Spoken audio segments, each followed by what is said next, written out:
gangs and actually do it. With the stories that matter from every part of our country. There's a bit of a crash landing there for your Chancellor. Bold, fearless and standing up for you. That's me, Martin Daubney, 3 p.m. till 6 p.m, weekdays, here only on GB News. The People's Channel, Britain's news channel.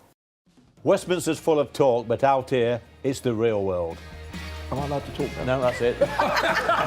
This is where it matters, real people and real lives. That's what politics is all about. In fact, has Trump made a good start? No. Straight answers, no spin, and just a couple of pints. How many fingers have I got up? About 10. So join me for Lee Anderson's Real World every Friday at 7 p.m, only on GB News. The People's Channel, Britain's news channel. We're proud to be GB News, the People's Channel, and as you know, we always love to hear your views. Now, there's a new way of getting in touch with us at gbnews.com/yoursay. By commenting, you can be part of a live conversation and join our GB News community. You can even talk to me, Bev Turner, or any of the members of the GB News family. Join me, Nana Akweer, for an informative, interactive news programme with a difference. It's fun.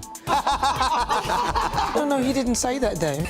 I'm so surprised. I think there's an element of truth to that. Join me from 3 p.m. every weekend, only on GB News, Britain's news channel.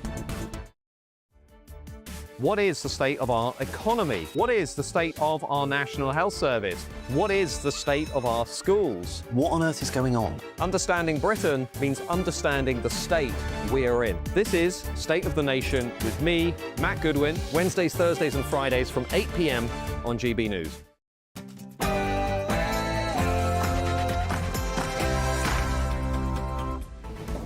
Good afternoon, Britain. It's 12 o'clock on Monday, the 9th of June.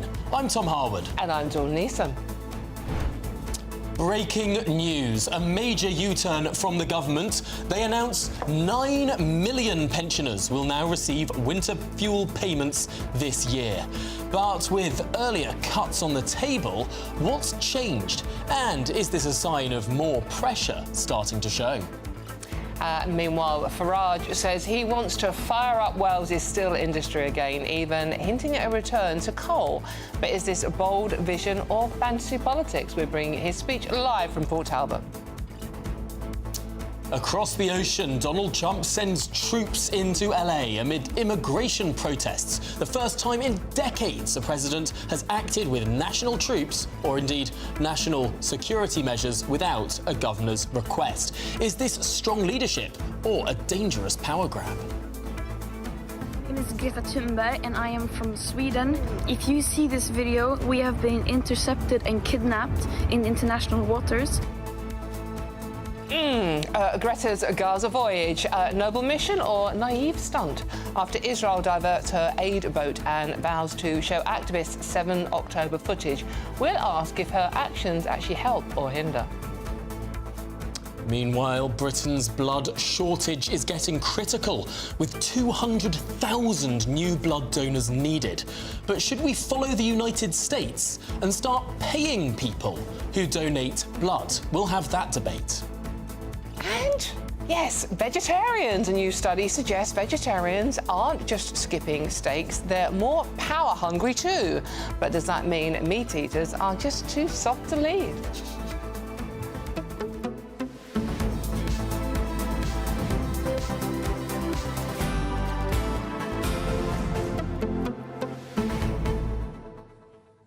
Well, there is a lot to get through. There is, today. and I'm so happy to be working with my favourite little scrubber this morning, yes, because you've had a very, very busy weekend. I did. Well, I mean, you say it's a busy weekend. It was Sunday. It was Sunday morning, so I had to get up earlier than I normally do on a Sunday. I'll tell you that. But yes, I was scrubbing away on those tube trains, getting rid of that graffiti, doing a bit of civic duty. Yeah. Turns out you can just, if you're irritated by graffiti on a train carriage, turns out you can just get up and scrub it off. No, I didn't get a permit. No, I don't want a permit. And you were filming it as well. Oh my God. I know. Oh my God. Well, you know, if I get arrested during this show, I'm afraid I will just have to get arrested. I'll bail you out. If the transport police come in here and handcuff me and drag me away, well, maybe some people will cheer. But my goodness. But you've done your civic duty and you're popping around my kitchen later. In any case, this Yes. show is all about you and your views. And if you do want Tom to come and clean your flat for you, just let us know. It's really easy to get in touch. gbnews.com/your say and join in our conversation. Anything you want to chat about. And of course, do stay with us because we're getting into the weeds of who is getting their winter fuel payment. Yes. There is a new threshold for earnings of pensioners, and we'll tell you what that is and all about it after your headlines with Lewis Mackenzie.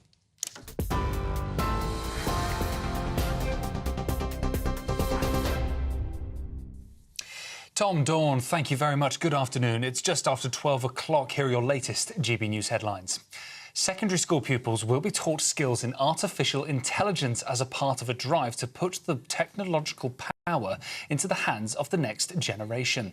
In a speech this morning, the Prime Minister announced around 1 million students will be given access to leading resources to start equipping them for the tech careers of the future as part of the government's £187 million Tech First scheme. With the new Tech First training programme, that's up to 1 million young people trained in tech skills that will be so crucial for their future. That's a £185 million investment embedding AI right through our education system, starting in our secondary schools with subjects like computer science. Policing is expected to receive an above-inflation boost in the spending review after 11th-hour cabinet negotiations over the weekend. Chancellor Rachel Reeves is prepared to announce real terms increases to budgets for the service every year as she sets out spending plans for the next 3 years on Wednesday. The expected increase comes after 2 senior policing figures publicly warned that the Chancellor, that the service is broken and forces are left with no choice but to cut staff to save money. A sweeping new travel ban introduced by US President Donald Trump has now come into force, blocking entry to nationals from 12 countries, including Afghanistan, Iran, Libya and Somalia. Restrictions also apply to 7 other countries, such as Cuba, Venezuela and Turkmenistan. Trump cited last month's attack at a pro-Israel event in Boulder, Colorado, as justification. Although the suspect was Egyptian, Egypt does not feature on the list. Critics say the move is politically charged, while the White House insists it's for national security reasons. Nigel Farage will call for Port Talbot's blast furnaces to reopen after they were shut down last year as Reform UK sets its sights on the Welsh election in 2026. On a visit to the South Wales town, the party leader is expected to say that the resumption of traditional steelmaking should be a long-term ambition. Well, those are your latest GB News headlines for now. I'm Lewis Mackenzie. More from me in half an hour's time, but now it's back to Tom and Dawn.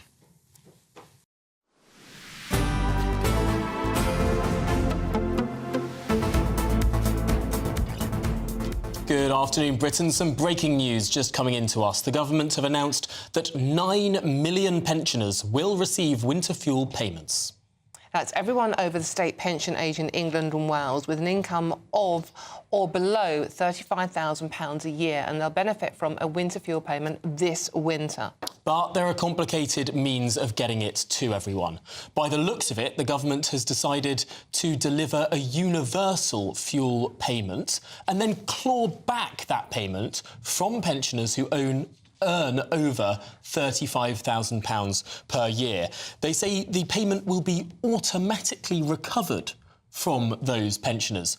So people earning over £35,000 a year might see the payment go into their bank account and then come out of their bank account. And then come out again. The devil is always in the detail with these, isn't it? But there will also be a way to opt out. If you're someone who doesn't need it, doesn't want it, you will be able to opt out of this payment. But it looks like this is a bit of a messy system to try and deliver it to those 9 million pensioners. But the thing is, they had to do something. I mean, as we know, 7 out of 10 disabled pensioners did lose their winter fuel payment. It affected the most vulnerable in our society. This is a Labour government, all to save £1.4 billion, which, in the great scheme of things, is actually a drop in the ocean. And this has become, to be honest with you, Labour's poll tax moment. It was such an unpopular decision. And Rachel Reeves, in an announcement today, the very first thing she said was, we had to do this. It was a tough decision, the right decision, because of the, you know what's coming, the inheritance we received from the previous government. And then she mentions a black hole. But here's the thing, right? How do these numbers work? Rachel Reeves raised taxes by £40 billion.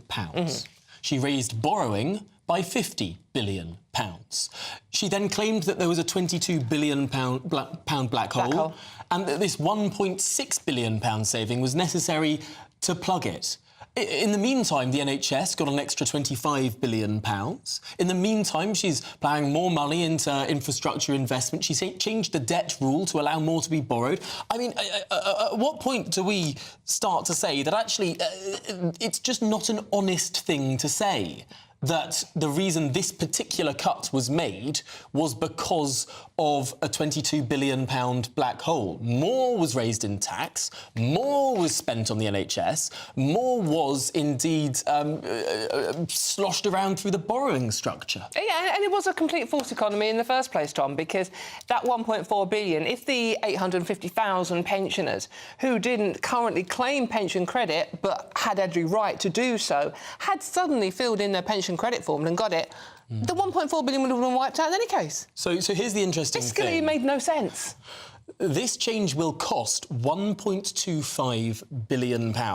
OK. So the Treasury estimates that the saving from the previous system to this new means testing system, which, by the way, will deliver the winter fuel payment to 3/4 of pensioners. So 1 in 4 pensioners will not get the payment. Yeah, it's about 2 million that won't. But 3 in 4 will.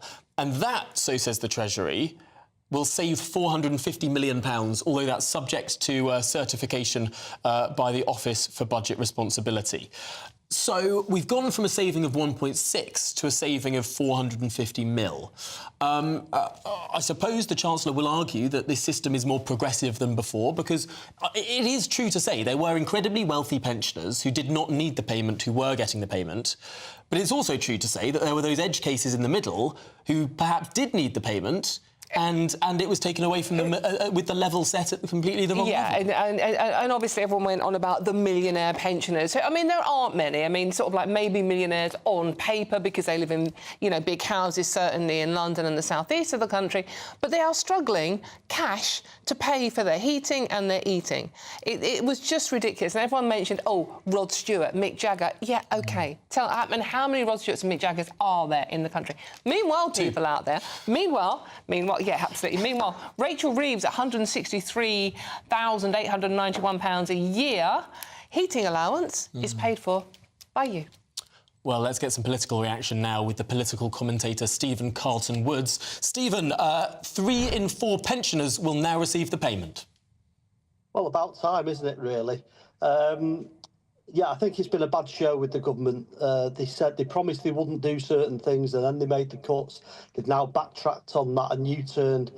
And there's a bit of sensibility about this as well, in the way that not everyone's getting it, the richest of people, but the majority of people will be getting this now. So I think it's a good thing.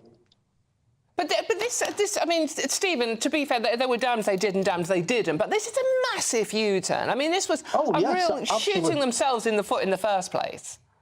Well, this is not going to be the only U-turn that we see with this Labour government. I'm sure there'll be many more. I mean, we're waiting for the farmers, for things to move on with the farmers' situation at the moment as well. So, yeah, a massive U-turn, but I think it's sometimes...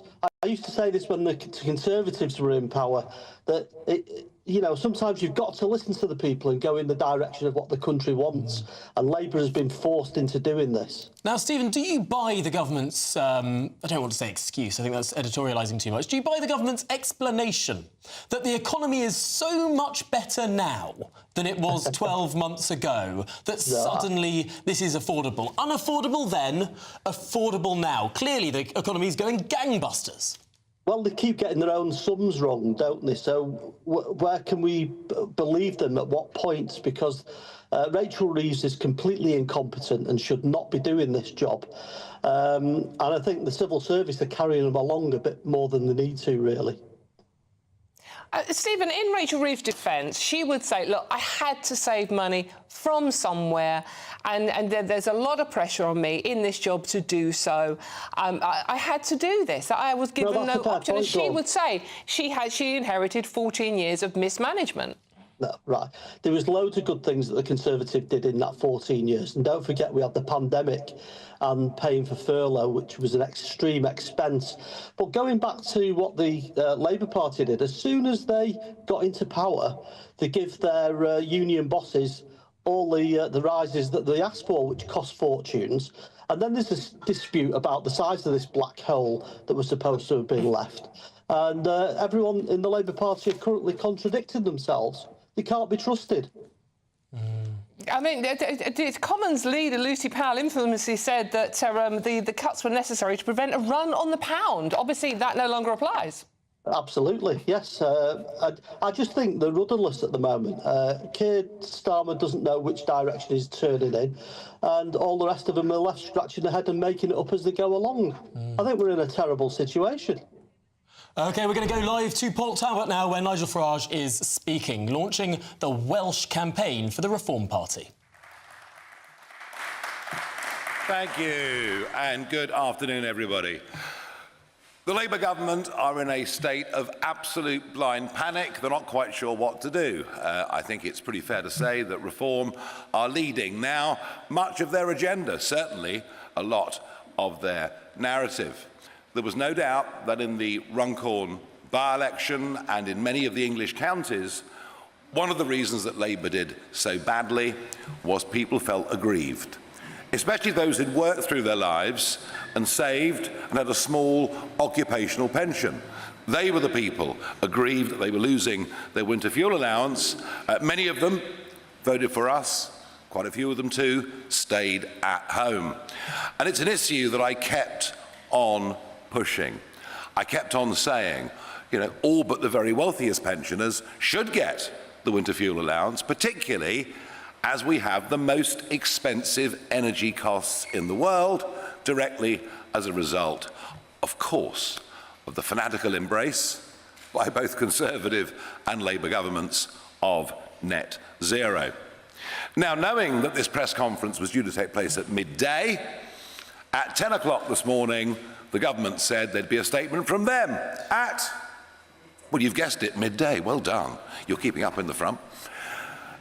And they have reversed their policy, and all but those that earn £35,000 a year or more will now get their winter fuel allowance. It means that 1.8 million won't.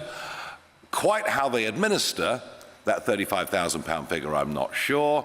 I always thought it would be easier to say no winter fuel allowance if you pay, say, 40p tax or more. But it is a considerable step in the right direction. There'll be a lot of pensioners out there very, very pleased, including constituents of mine in Clacton who served this country in World War II and felt they were being very badly treated. So look, I think we can claim some credit for this Express headline from last week, and well done the Express for splashing it, and I think we have made the political weather on this one. There is no doubt in my mind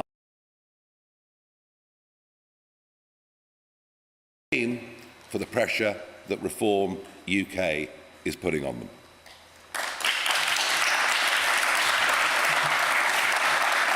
Now, Reform as a party is very much on track. Yes, we did hit a speed bump last week.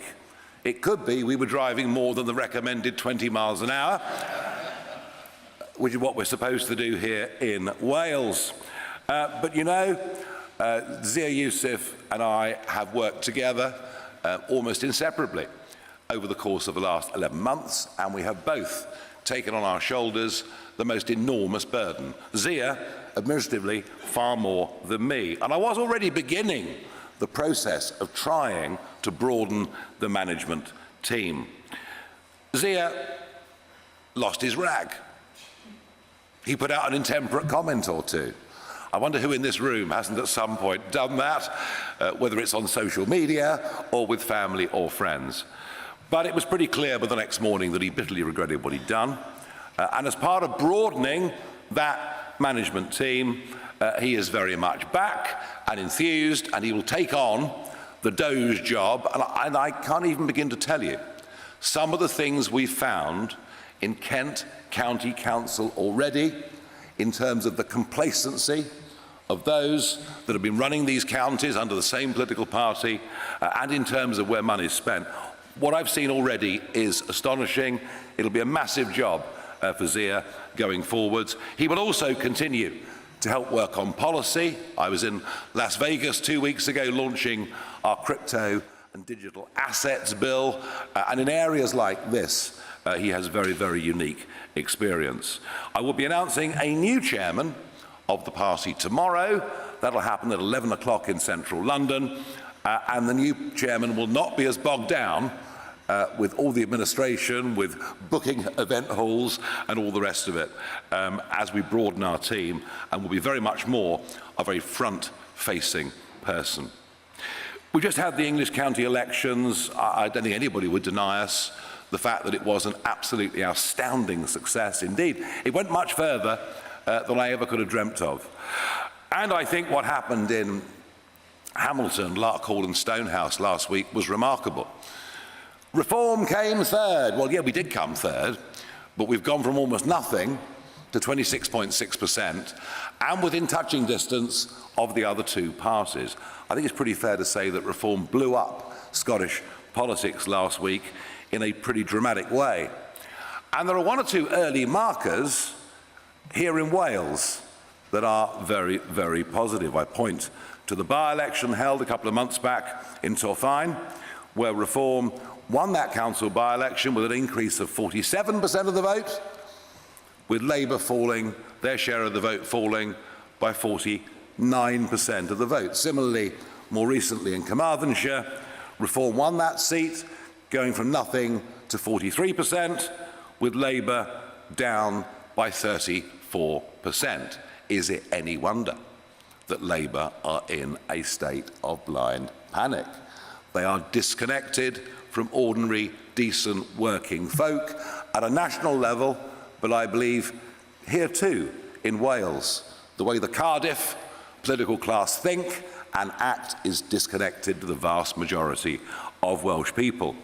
And our team is growing. We've had defections, we've won some by-elections, we've had defections from councillors, and I've got two new councillors that are joining us here today. The first is an independent councillor from Merthyr Tydfil, Councillor Andrew Barry.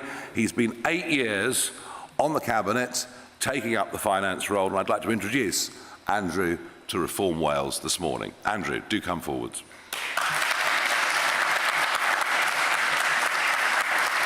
Welcome. Good afternoon. 8 years Cabinet Member for Finance. Nigel talks of waste, unbelievable amounts of waste. Frustration from me being an independent councillor. Last 3 years, Merthyr has spent £31 million of the Shared Prosperity Fund, the latest iteration of European funding. Where's the difference in Merthyr? It's not there, it's not visible. And when you take, when we first had Objective 1 back in those days in Northern Valleys, hundreds of millions of pounds being spent. Where's that money? Why have we still got some of the most deprived wards in Europe? And in addition to that, we're now talking about food banks on a daily basis in everyday conversation. It's not right, because the people making the decisions on those hundreds of millions of pounds aren't the councillors, aren't the politicians. They're unelected, unaccountable officers of the council. That's got to stop. We talk about where's the money. The money is there. We just have to use it more appropriately. And I see Reform as absolutely the only opposition in Wales, the only way forward. We cannot carry on this socialist madness any longer. The time has come to stop. Thanks very much. Thank you. Welcome on board. Andrew, thank you, and welcome on board. And also joining us today, another independent councillor from Merthyr Tydfil. I'm going to ask David Hughes to come and join us, somebody who served 7 years in the Cabinet dealing with social services and housing. Welcome. Well, thank you for asking me to come and speak. I was never a political person until I had a job in social services as a manager in the children's services. And I've seen the waste where anybody could ask any amount of money to have our children over the weekend or into a residential home. They could have up to £13,000 a week just to look after one child. I then thought, I've got to do something about this. So I put my name down to stand as independent councillor. I have never been a political person, but then I could see the waste in my town and I wanted to do something about it. I tell you one thing, when I became the social services cabinet member, the head of service came to me and I said to her, are we going to save the £3 million overspend? She said to me, oh, you can't put the price on a child's head. I said, let me tell you now, you can't safeguard a child if bankrupt. And that's the way we were going. We were going to become bankrupt if we kept on going that way. So that lady, dare to say, wasn't there much longer. She had to move on. So as I look around the council, I see waste in everything. And the procurement in the councils, they spend money without any thought of anything. They just throw the money out. They give money out to the same companies all the time. I tell you one story. I had a building firm. I was asked to tender for a job in the neighbourhood service centre in the Gurness estate. I put a price in of £50,000 thinking I make a good bit of money on that. However, I never heard anything. So once I became a cabinet member, I asked a person who was in charge of that department, I said, why didn't I ever hear about it?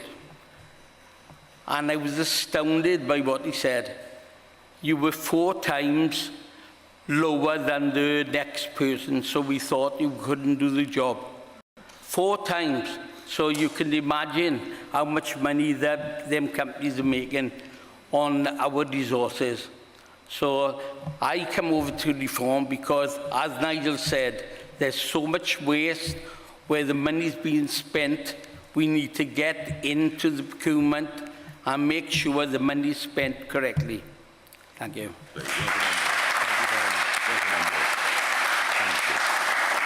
Wow. It sounds like every Welsh council needs a Doge too, doesn't it, from what we've just heard? Yeah, and well done for not naming the company that got the building contract. Otherwise, we'd be off to a very rough start. But thank you very much indeed. So I'm here today to say that our campaign for Senedd next May starts in earnest today. We've got a lot to do. We've got to raise money. We've got to find 96 calibre candidates to stand on those lists. And we've got to have a proper campaign plan. And of course, the elections will be fought using the D'Hondt system, something that's been very kind to me ever since 1999. And I want to make it absolutely clear. Our aim is very simple. Our aim is to win. Our aim is to win a majority. And our aim as a party is to govern in Wales. And I believe that it is achievable. Of course, we'll be taking on Labour, who've been in power here continuously for 26 years. And sure, Plaid will do well in some of their heartlands, but far less well in the others. As for the Conservatives, they are dying. I think what the results showed you in Scotland last week is that in many parts of the United Kingdom, they are pretty close to an extinction event. And we will certainly be saying to those Conservative voters that are left, you know, if you go and vote Conservative, you might finish up with Labour back in control. It's a risk that you are taking. But I believe we can win. And I believe, actually, if we get this right, we will win next May. And in some ways, we're lucky with our enemies, because Labour really are failing in Wales. 26 years of failure, and frankly, they've got nowhere to hide. Wales lags in everything: jobs, investment, growth, unemployment, the highest of any region of the United Kingdom. GDP per capita, £10,000 per head less than the rest of the country. It's a truly astonishing figure when you think about it. Wages, of course, correspondingly lower. And productivity, up to 17% lower than the rest of the country, which says to you that people don't have belief. People haven't got ambition. They're kind of, even those who are in work, many of them are going through the mill. On the National Health Service, there's really nothing Wales can say. A waiting list of over 800,000, huge closures of GP surgeries that have occurred over the last decade and a half, leaving GPs with more patients, again, than any other part of the United Kingdom. And perhaps the most damning indictment of Labour's control of health is the worst cancer care in the whole of the European time zone, which is a pretty sobering thought. On immigration, of course, they don't recognise the issue at all. Indeed, it's policy that Wales should be a nation of sanctuary. Yes, if you come in by small boat illegally, you are to be welcomed into Wales. Once again, one of those areas in which Cardiff speak and thinking within the Bay, within the institutions, is out of touch where the rest of Wales is. And I think the Stradley Park protests that we saw in Llanelli are perhaps a more accurate reflection of how most people feel about this unfairness. I also find it, hard to understand how, when it comes to social housing, and Wales does have a housing problem, as many other parts of the country does, that there is no prioritisation of Welsh people for social housing. Well, let me tell you, when we win next year, that will all change. The assault on farming in a predominantly rural place has been pretty astonishing from the government level. Most of the farms in Wales are family farms. Most of them are handed down generation after generation. So what Labour have done centrally, potentially very, very damaging indeed to farming, and indeed for many, many farmers, particularly in livestock, their incomes are extremely modest anyway. But Cardiff, of course, has done its best to make it even worse with their sustainable farming scheme, saying that we must cut livestock by 20%, that somehow cutting livestock by 20%, all the while China are building 80 new coal-fired power stations every year, is somehow going to save the planet. It's complete and utter madness. And whilst we might welcome a few more trees being planted to replace one with the other and to give farmers almost no chance of yield, certainly not in the short term, from forestry, I think is a pretty cruel thing to do. I believe that many, many people working in Welsh agriculture will see us as being the best people to fight their corner against this government, just as pensioners saw us as being the best people to fight their cause on winter fuel payments. And look, we've won a victory on their behalf by getting government to back down. We will try to do the same on other issues like this. Education, the lowest GCSEs in the UK. Lots of kids leaving school at 18 with very weak qualifications and with no thought or guidance into the fact that many could have gone into trades and skills, could have found something that they were really good at, and could have given them some ambition for their working lives. And of course, the insanity of 20-mile-an-hour speed limits, which saw some of the most remarkable petitions in size I've ever seen anywhere in the world. I mean, it's perfectly clear that about 3/4 of the Welsh population are against mandatory 24/7 20-mile-an-hour speed limits that have no flexibility at all. No, Welsh politics has been overtaken by the woke left, by those whose ideology is way to the left of centre and disconnected from real life, as they obsess about DEI and spend plenty of public money on it, as they obsess about climate change, trans issues, and many other things. So let's make it clear, from today going onwards, a reform government based in Cardiff is going to be different. It's going to be very, very different indeed. What we are looking to bring about is a huge cultural change, not just in Welsh politics, but in Welsh life. And we'll certainly aim much of that at the younger population.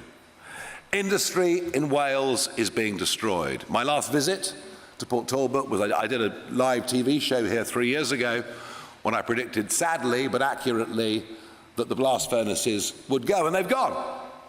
But it's okay, you'll be told. It's not a problem, because the electric arc will be up and running sometime in 2028. Well, the electric arc is fine for recycling steel. It doesn't produce the kind of virgin steel needed, certainly for military hardware. But the problem with the electric arc is that it is, by its name, using vast amounts of electricity in what is the most expensive industrial electricity energy prices in the world. Tata can say what they like. Frankly, I very much doubt, given the status quo, that furnace will ever be switched on. Our ambition is to reindustrialise Wales. We are going to be using more steel over the next few years than we've probably ever used, as we increase military spending and as we attempt a house building programme in Wales, and even more so in England, of massive proportions, just to catch up with the population explosion over the last 20 years. We are going to need a lot of steel. Our belief is we should be producing our own steel. Our belief is, for what uses coal still has, we should produce our own coal. Boris Johnson pronounced boldly, it's the end of coal. Well done, Boris. This year, on Earth, mankind is going to burn 8 billion tonnes of coal. It's almost hard to get yourself round that figure, isn't it? 8 billion tonnes of coal. As Indonesia, with its 250 fired coal stations, China, India, etc. So I'm not standing here, and no doubt some will lampoon this, I'm not saying let's open up all the pits. What I am saying is there's coal, specific types of coal for certain uses that we still need in this country, and we certainly will need for the blast furnaces here, that we should produce ourselves rather than importing. And just before Port Talbot closed, they were importing the coal there from Australia. You tell me, in terms of carbon dioxide emissions, how that makes any sense at all. But of course we have to go much further than this. Now, I talked earlier about education. Yes, the results are terrible, but there's an awful lot of young people in Wales leaving school with no real qualifications, no real thought for where they're going to go. And what we would want to do is to launch as many trades and skills colleges as we could. What we would seek to do is to make sure that these opportunities for learning engineering, and frankly I'm talking about old and new industries, everything from engineering to AI, people should be able to begin studying and learning from the age of 15 or 16 years old. To give those teenagers at school who have little or no interest in academic education, and there are many like that, they're just not interested, and they're bombing out of school with nothing. We want to try and bring some of that vocational training in via colleges from the age of 15 or 16. We want, of course, if we can train a lot of people in skills, that then actually prompts more investment to come into an area. You know, one of the reasons that Ireland did so well in the 90s wasn't just that their tax rate was more competitive for companies, it's that they had a lot of people with the right skill sets in technology, good use of maths, English. That was more academic, but the fact that potential workforce was there led many to go to Ireland, and we need to do the same in Wales with skills. And we want to push an idea of buy Welsh, build Welsh. Let's make sure that procurement contracts go as much as is reasonably possible to good value Welsh providers. You see, you might get some building business, you never know in the end of all this. And to try and stop the globalist thinking in terms of where contracts are sent. We will absolutely put Welsh people to the top of the social housing list, and not those that have come into this country, in many cases, illegally to begin with. We have to think about planning rules, particularly on brownfield sites for new investors, so things can move quickly in terms of new factories being built, new business opportunities. We, of course, have to scrap the ridiculous 20-mile-an-hour speed limit. That has to go, whilst we understand, of course, that outside schools between 8 and 10 in the morning, etc., there are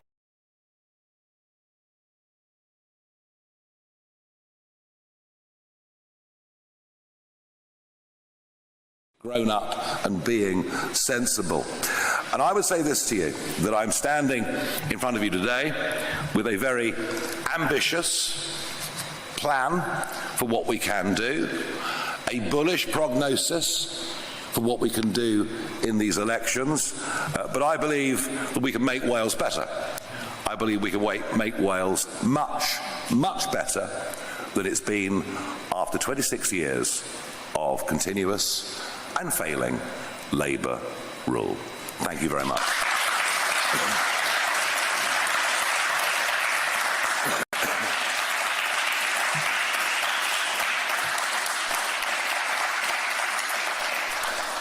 Okay, I have a series of media questions. The list starts with Patrick Maguire of The Times, and a microphone will come round to you. Patrick, hand up, please. No. Hello, Nigel.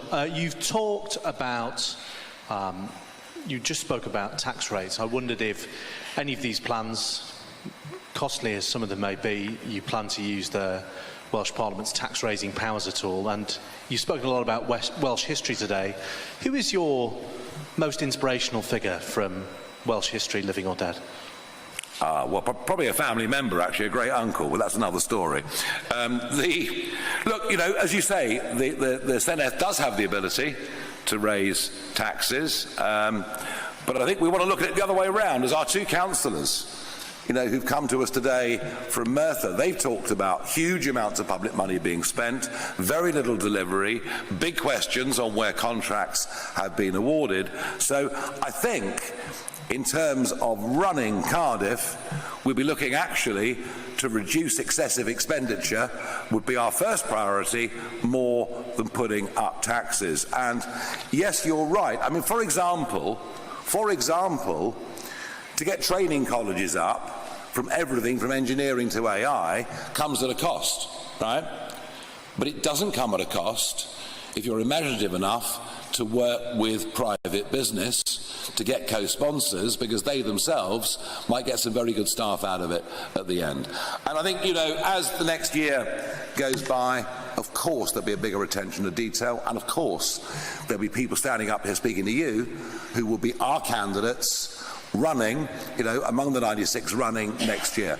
I'm just here to kick the whole thing off. That doesn't mean I won't be in Wales regularly, here to support, but we very much want to look at Reform Wales. I want to be in a place very shortly where it is an autonomous group of people that are running this, raising the money and getting on with the job.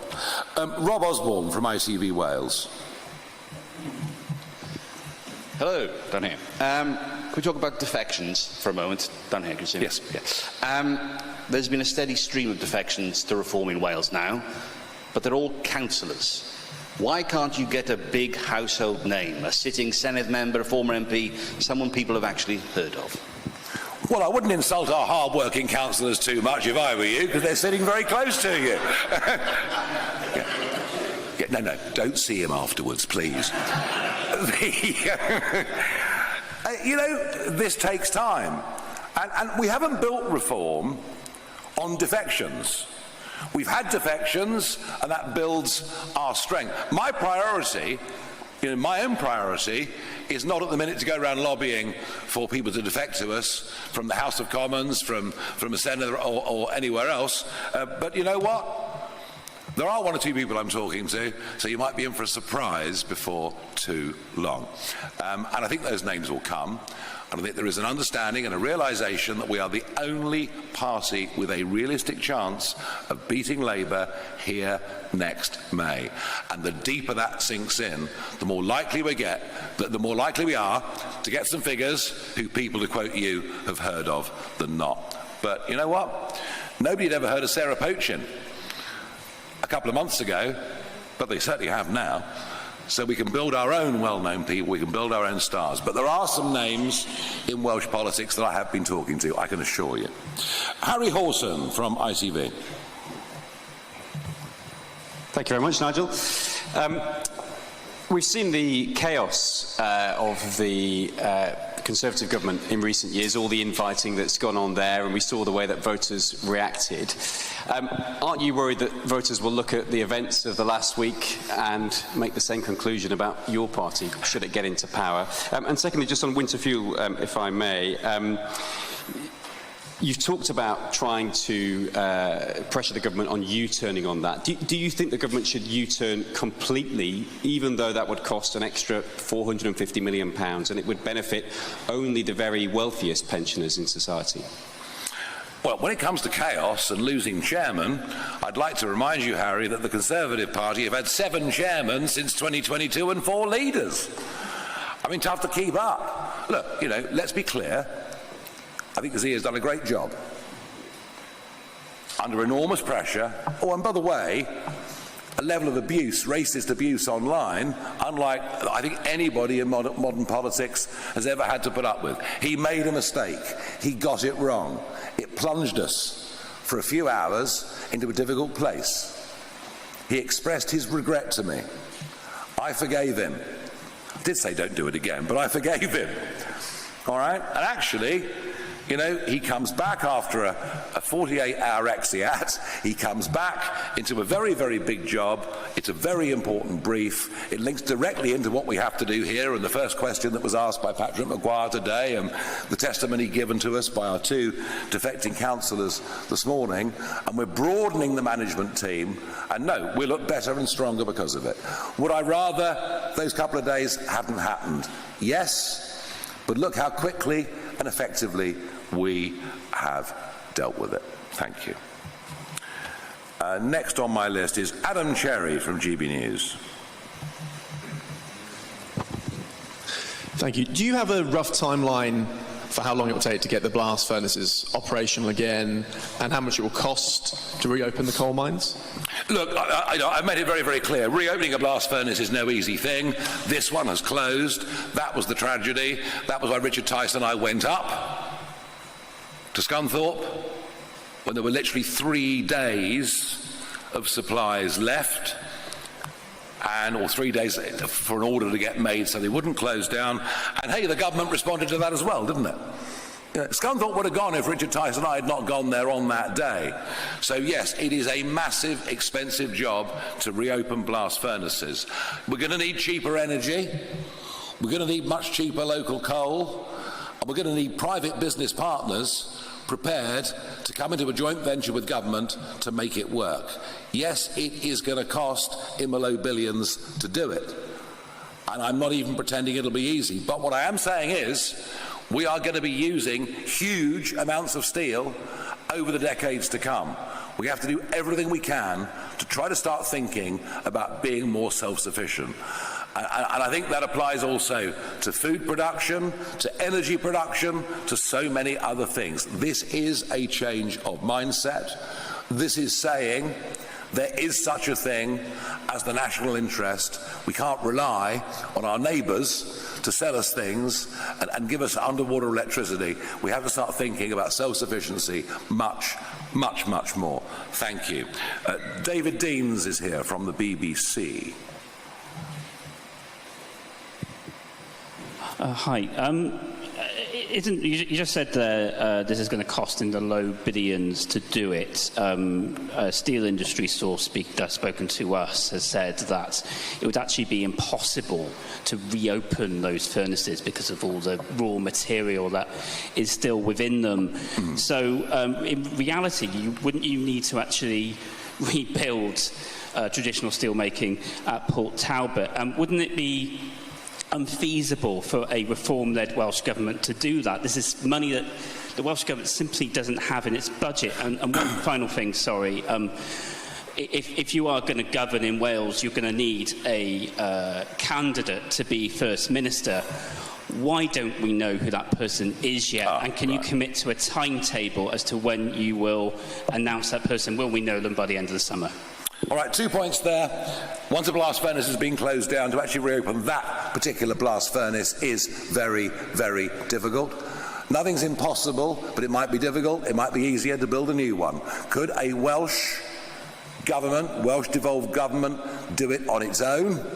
It would need some help from national government too, which is why I phrased all of this morning very, very carefully into saying, not we will do this once we're in control in Cardiff. This will be our ambition. We need a Westminster government to approve that as well. Who knows, that might be us in time. And we need to work with companies as well. But as an ambition, it is the right one. People talk about the cost of these things. What's the cost of all these people out of work? What's the economic cost of people out of work? What's the social cost of communities being destroyed? There are lots of different ways to look at that four-letter word, cost. Now, in terms of, who is our prospective candidate to be First Minister, this party is evolving. It is a work in progress. We are building steadily, well, actually some might say rapidly, as we go. Figures will emerge over the course of the next few months who, through merit, will no doubt be in a position where they can qualify to be our lead member. We are not at that point of evolution just yet. Tamara Cohen from Sky News. Thank you, Mr. Farage. Just over here. It's not just this weekend. In the parties that you have run, people seem to relatively often clash, resign, unresign, go off message. Do you see that as your fault? Is it you? And if so, do you see that as something that you need to work on if Reform are to be a serious party of government? Well, that's your narrative and you're going to stick with it. I think the evidence actually is very different. You'll find around me the teams that work with me, many of them have been with me for over a decade. One or two that I've worked with for 25 years. People I employed in the city back in the 90s are still personal friends. I am someone that maintains long-term friendships, and I'll do that. But if ever anybody talks behind my back, or if anybody betrays that trust, then yeah, I'll never speak to them again. It's quite simple, and they should expect the same level of trust back from me. And when it comes to fallouts in politics, I mean, well, just have a look at the chaos of the Conservatives over the last few years. So look, I am loyal to people all the while they're loyal to me. If they're not, then things change. Inevitably what you get are people who think they're bigger and better than me. The parties will be better off run by somebody else than me, and that's what leads to the public fallouts, because they don't like the result of it. But I think what I've just shown you with Zia, I mean, was I annoyed with Zia on Thursday? Oh, I wasn't exactly chuffed. What he had to say, or how the papers looked the next day, or what you had to say in your reports. But you know what? People make mistakes. And he came back to me and honestly said, look, I'm really sorry. And I've forgiven him. It's done. It's behind us. And we move on. So, but I understand the basis of the question. What I have to do as we head towards the next general election is show that I'm able to put together a broad-based team and that it is about much more than me. I understand the essence of your question. I believe we're building that already, and I intend to go on doing so. Noah Hoffman from The Sun. Thank you, Nigel. On the front page of The Sun today, we revealed that Britain's £4.7 billion annual bill to keep migrants in hotels takes every penny of tax from 582,000 workers. We spoke to one homeless man in Hull, Stuart, who was furious that while he relies on friends to provide him with a place to stay, migrants nearby are living in hotels being served 3 meals a day. What would you do to help people like Stuart who say they've been shoved to the back of the queue? You may remember back in 2020, there was a person who went out and found the hotels that people across the Channel were being put into. That was me. That was me. As that trickle began to accelerate in early 2020, I went out, I filmed the boats, I said to all you guys, you should be covering this. There's a big story coming. I even dared to say I feared an invasion, but I had to wash my mouth out with soap and water, of course, for predicting that. Although 150,000 later, it's tough to think I was wrong. And I even went and filmed one of the first hotels in the country. So I've been warning about this. I did, of course, see your front page. I thought, you know, the fact that it's well over 500,000 taxpayers' money that goes to fund this. What I'd say to your man from Hull, he has every right to be upset, every right to be angry. Just don't say anything on social media or Keir Starmer might put you in prison. But look, this is... I mean, I could argue economically and socially, and in terms of housing and everything else, it's the legal net migration numbers that affect people's lives more. But with this, it's the sheer unfairness of these young men. And it's perfectly clear that Starmer's smash the gangs does not work. And what happened last week in northern France, with a couple of traffickers being led off, and sort of, you know, waving and laughing at the judge afterwards. Smash the gangs was never, ever going to work. And even if the traffickers got 30 years in prison, it wouldn't stop the next lot from coming forward because the financial rewards are so great. So it's easy to blame the French. And by the way, we have given them £800 million to stop this. It's easy to blame the French. We should be blaming ourselves. We have a British judiciary who will lean on ECHR, who will lean on a couple of UN conventions signed 75 plus years ago, all of which are out of date. And we are the only party committed to dealing with this. And it can be dealt with, as the former Australian Prime Minister Tony Abbott proved. And well done for your front page. Keep it coming. Gareth Lewis from BBC Wales. Hi, Mr Farage. Not for the first time today you've said that you don't think the electric arc furnace will be switched on. I was just wondering what evidence you've got to back that up. And also, what evidence do you have that Welsh youngsters want to go down coal mines when many of their fathers and grandfathers did all they could to spare them that? Well, look, the electric arc furnace, to turn it on, with our energy prices where it is, would be just, you'd be producing very, very expensive secondary steel. Tata have taken quite a bit of money, you know, to do this. Let's see. I hope I'm wrong. I hope I'm wrong. You know, an electric arc furnace is not the real deal, but it's better than nothing. All right. So I think that's sorry. And what evidence did you say? Sorry. Yeah, look, we're not forcing people down pits, for goodness sake. I did say I'm not standing here to be parodied, but if you offer people well-paid jobs, you'd be surprised many will take them, even though we'd all accept that mining is dangerous. But, you know, we can buy a Tesla, I suppose, and say, well, it's okay because the 8-year-olds that mine the cobalt for this are in mines in the Congo. Or we can decide to mine stuff that we need ourselves under much safer and much better conditions. I have no evidence, but I do think that well-paid jobs... It's funny, the number of Brits that head to Australia to get jobs in the mining industry is quite extraordinary. They earn a lot of money, and they do very, very well. Lucy White is here from Bloomberg. Hi, Nigel. I just wanted to ask a couple of questions around your plans for reindustrialisation. So, GMB Union this morning, the regional secretary, has called this, your plans for the steelworks in Port Talbot, more lies from an opportunistic chancer. What would your reply be to them, and do you believe that you have the backing of working people in Port Talbot? And if I can ask as well on coal tips, Wales has seen some disasters resulting from coal tips. How do you plan to stop that happening again? And would you put more regulation around the coal industry were you to reopen it? Well, on coal tips and on disasters that can occur, remember, I mean, in those days, you know, Wales was producing up to 60 million tonnes of coal every year. You know, we are talking about small-scale, specialist coal extraction for areas in which we need it. Every house in Britain is not going back to a coal fire. So, in terms of spoil and waste, the problem is but a small fraction of what it was in the heyday of mass coal mining in Wales. All right. Look, the GMB have given the Labour Party between 25 and 30 million pounds in the last 5 years. They are the biggest sponsors of the Labour Party. Their leadership and the Labour government are tied together. They see us as a challenge, and therefore they'll be rude about us. What you will find is that increasingly GMB members are going to vote for us. And the more GMB members vote for us, the more upset GMB officials and leaders will become. All right? So there are some very, very big splits within the union movement.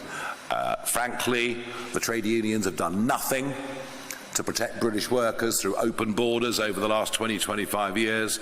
They've utterly failed to stand up for working men and women in this country, and I hold that view very, very strongly. Anna Gross, Financial Times. Thanks, Nigel. This region of Wales has some of the highest rates of people on disability benefits of anywhere in the UK. Can you say whether a reform government would reverse the cuts to disability benefits introduced by Labour, or would it go further to slash spending on welfare, as suggested in your manifesto? Well, look, disability benefits are not really being slashed by Labour. It's just the expected rise in it will be slightly less than it is now. The growth of disability benefits is becoming one of the biggest millstones around the neck of government. And, of course, in a civilised society, you want to help those who are genuinely disabled. I think our feeling is the way these benefits have been handed out, the way they've been assessed is wrong. You know, a 7-minute Zoom call with your GP is not the way you should be assessed for any of these things, but that's become common practice, certainly during the pandemic, in which the numbers grow exponentially. I don't believe your own family GP should do the assessment. I believe the assessments should be face-to-face, and I believe the massive growth in disability benefits being awarded for mental health conditions actually takes in things that are the normal ups and downs and trauma of life. And I do accept that repeated lockdown was one of the worst mistakes British governments have ever made in peacetime. I do accept that, and that it did do damage. But we seriously have to have a look at how we assess people and put them on that register. And you know, once somebody is told that they're on disability benefits, it's not difficult to understand why a negative mindset might kick in and why they might stay there for possibly the rest of their lives. So we'll look at doing this completely differently. Ruth Mozalaki from Wales Online. We're getting there. Ruth? Hi. You say you want the blast furnaces at Talbot to reopen and more mining to achieve that, but the blast furnaces didn't close because of a lack of coal. No. The site has been underinvested for decades. It was losing, through a private company, £1 million a day. So it would, as you've admitted today, cost billions to reopen. Why are you promising something that you, as a Welsh government, wouldn't have any capability to achieve? Well, energy cost is deindustrialising Britain, and energy costs are deindustrialising Wales. And you're right. It's difficult to know just how much leverage the Welsh Government can have over these things. It probably needs to work in conjunction with a national government. It needs a complete change of philosophy. It needs a scrapping of net zero, which of course we would do here as a Welsh Government, but needs to happen nationally too. And an understanding that renewable energy, particularly wind, does not fit our grid system or work with our grid system. I mean, who knew in this room the lights nearly went out on the 29th of May? Just a few days ago, the lights all but went out, apart from some last-minute emergency measures and imports of electricity from Norway and from Northern Europe. So, and that's why I think, Ruth, you would agree, I was very cautious on timelines. I said it's an ambition. It is an ambition. It's not an easy one to achieve, and I accept that, and I did through my speech. Tony Diver, Daily Telegraph. It's very dark out there. Hello, thank you. Now, I'm just going to ask you one more time about this coal policy. Could you just be specific about what exactly it is you're proposing? You're talking about small specialist mines. Where would they be? Are you talking about just mines in Wales, or would you be looking to do this in England as well, if you had the opportunity? And can we just be clear that the government in Westminster has banned licences for new coal mines? So if you were to win next year, there'd be no prospect of any new mines until at least well after the next general election. We can always have a fight, can't we? We can always have a fight, and who knows, there may be situations where we just do things. I mean, we'll have to come to that, cross that bridge. Look, I mean, for example, the coal that would have suited beautifully for Scunthorpe could be produced in Cumbria. And yet we were importing it from Japan, I think it was, to keep those blast furnaces open right at the last minute. There are still uses for coal. They are not the mass usages that we used to have years ago, but there are still usages, and if that's the case, we should produce our own. Where would they be sited? To be honest, it depends on geology more than anything else. I mean, that's the honest answer. It depends on that more than anything else. But that same principle goes for gas. That same principle goes for oil. If we can produce these things ourselves, we should produce these things ourselves, including meat, and not tell Welsh farmers they've got to get rid of 20% of their livestock. So I think you can see a common principle that is running through those things. Hannah Thomas, LBC.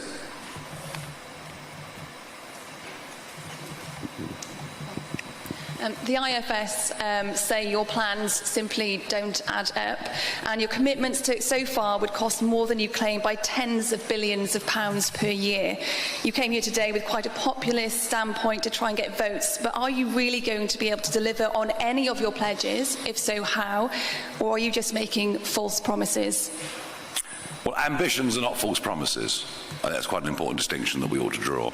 The IFS, the government-funded IFS, are criticising reform. Good Lord, who knew? If you want to talk about financial irresponsibility, have a look at what Richard Tice has been saying over the last couple of years. Backed up very much, I thought, by Dominic Lawson in the Sunday Times yesterday. Unfunded public sector pensions are not out by tens of billions, they're out by 2 or 3 trillion.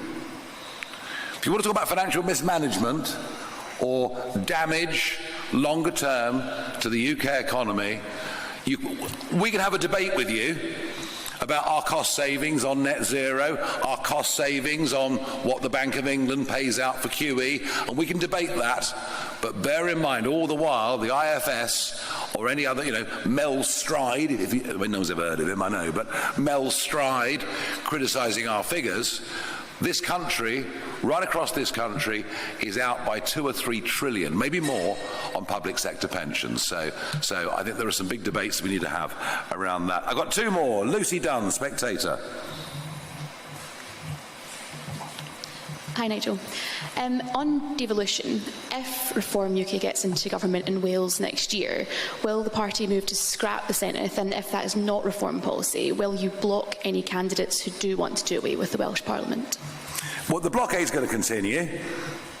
As far as devolution is concerned, look, the devolution genie, there are some that think we can just get rid of the Senedd, get rid of it, start again. That isn't going to happen. That is not going to happen. And in fact, the devolution principle is being rolled out through many parts of England as well. So that debate is dead. I think the argument that we're going to put is that devolution does not serve Wales well, not because of the principle itself, but because of the incompetence for 26 years that have been running it, who seem to have developed within Cardiff Bay a very twisted sense of their own priorities. Well, that's how I'd answer that. And lastly, Elu from BBC Welsh-speaking channel. Hi. You say that you would like to give priority to people from Wales for housing. How would you define a Welsh person? Well, it's a very fair question from your channel. We hadn't proposed the Welsh language test. No, look, it's got to be somebody who's lived and is settled in Wales, has paid taxes and obeyed the law. And if someone's done that for a 5 or 10 year period, then I think they've every right to say that they're fully part of the Welsh community. I think a common sense measure like that is probably about right. With that, I'm going to say thank you very much indeed.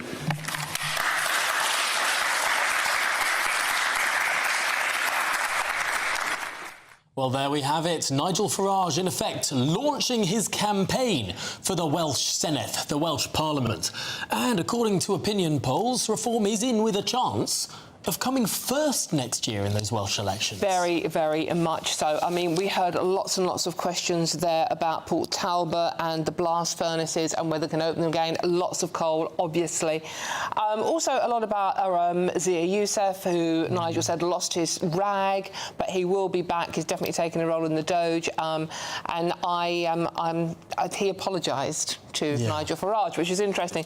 But lots of, reindustrialising Wales, house building plans, lots on coal, vocational training. I didn't know that Wales has the lowest GCSE results in the UK. Yeah. One of the many, many problems with Wales, and Labour have been in charge for 26 years, which Labour never failed to mention, the black hole and the fact that Tories messed up so much. This is the astonishing thing, the amount of stick that Michael Gove got for his reforms to schools in England. But you look at a graph of attainment in schools from 2010 onwards, and you see how it's flatlined in Wales and Scotland. And in England, it's just shot up the international league tables. I mean, on reading, on writing, on maths, on all the things that are so important. It turns out a bit more discipline and structure in schools has been a blooming good thing. Well, exactly. Also on the NHS, Nigel was pointing out that 800,000 on the waiting list.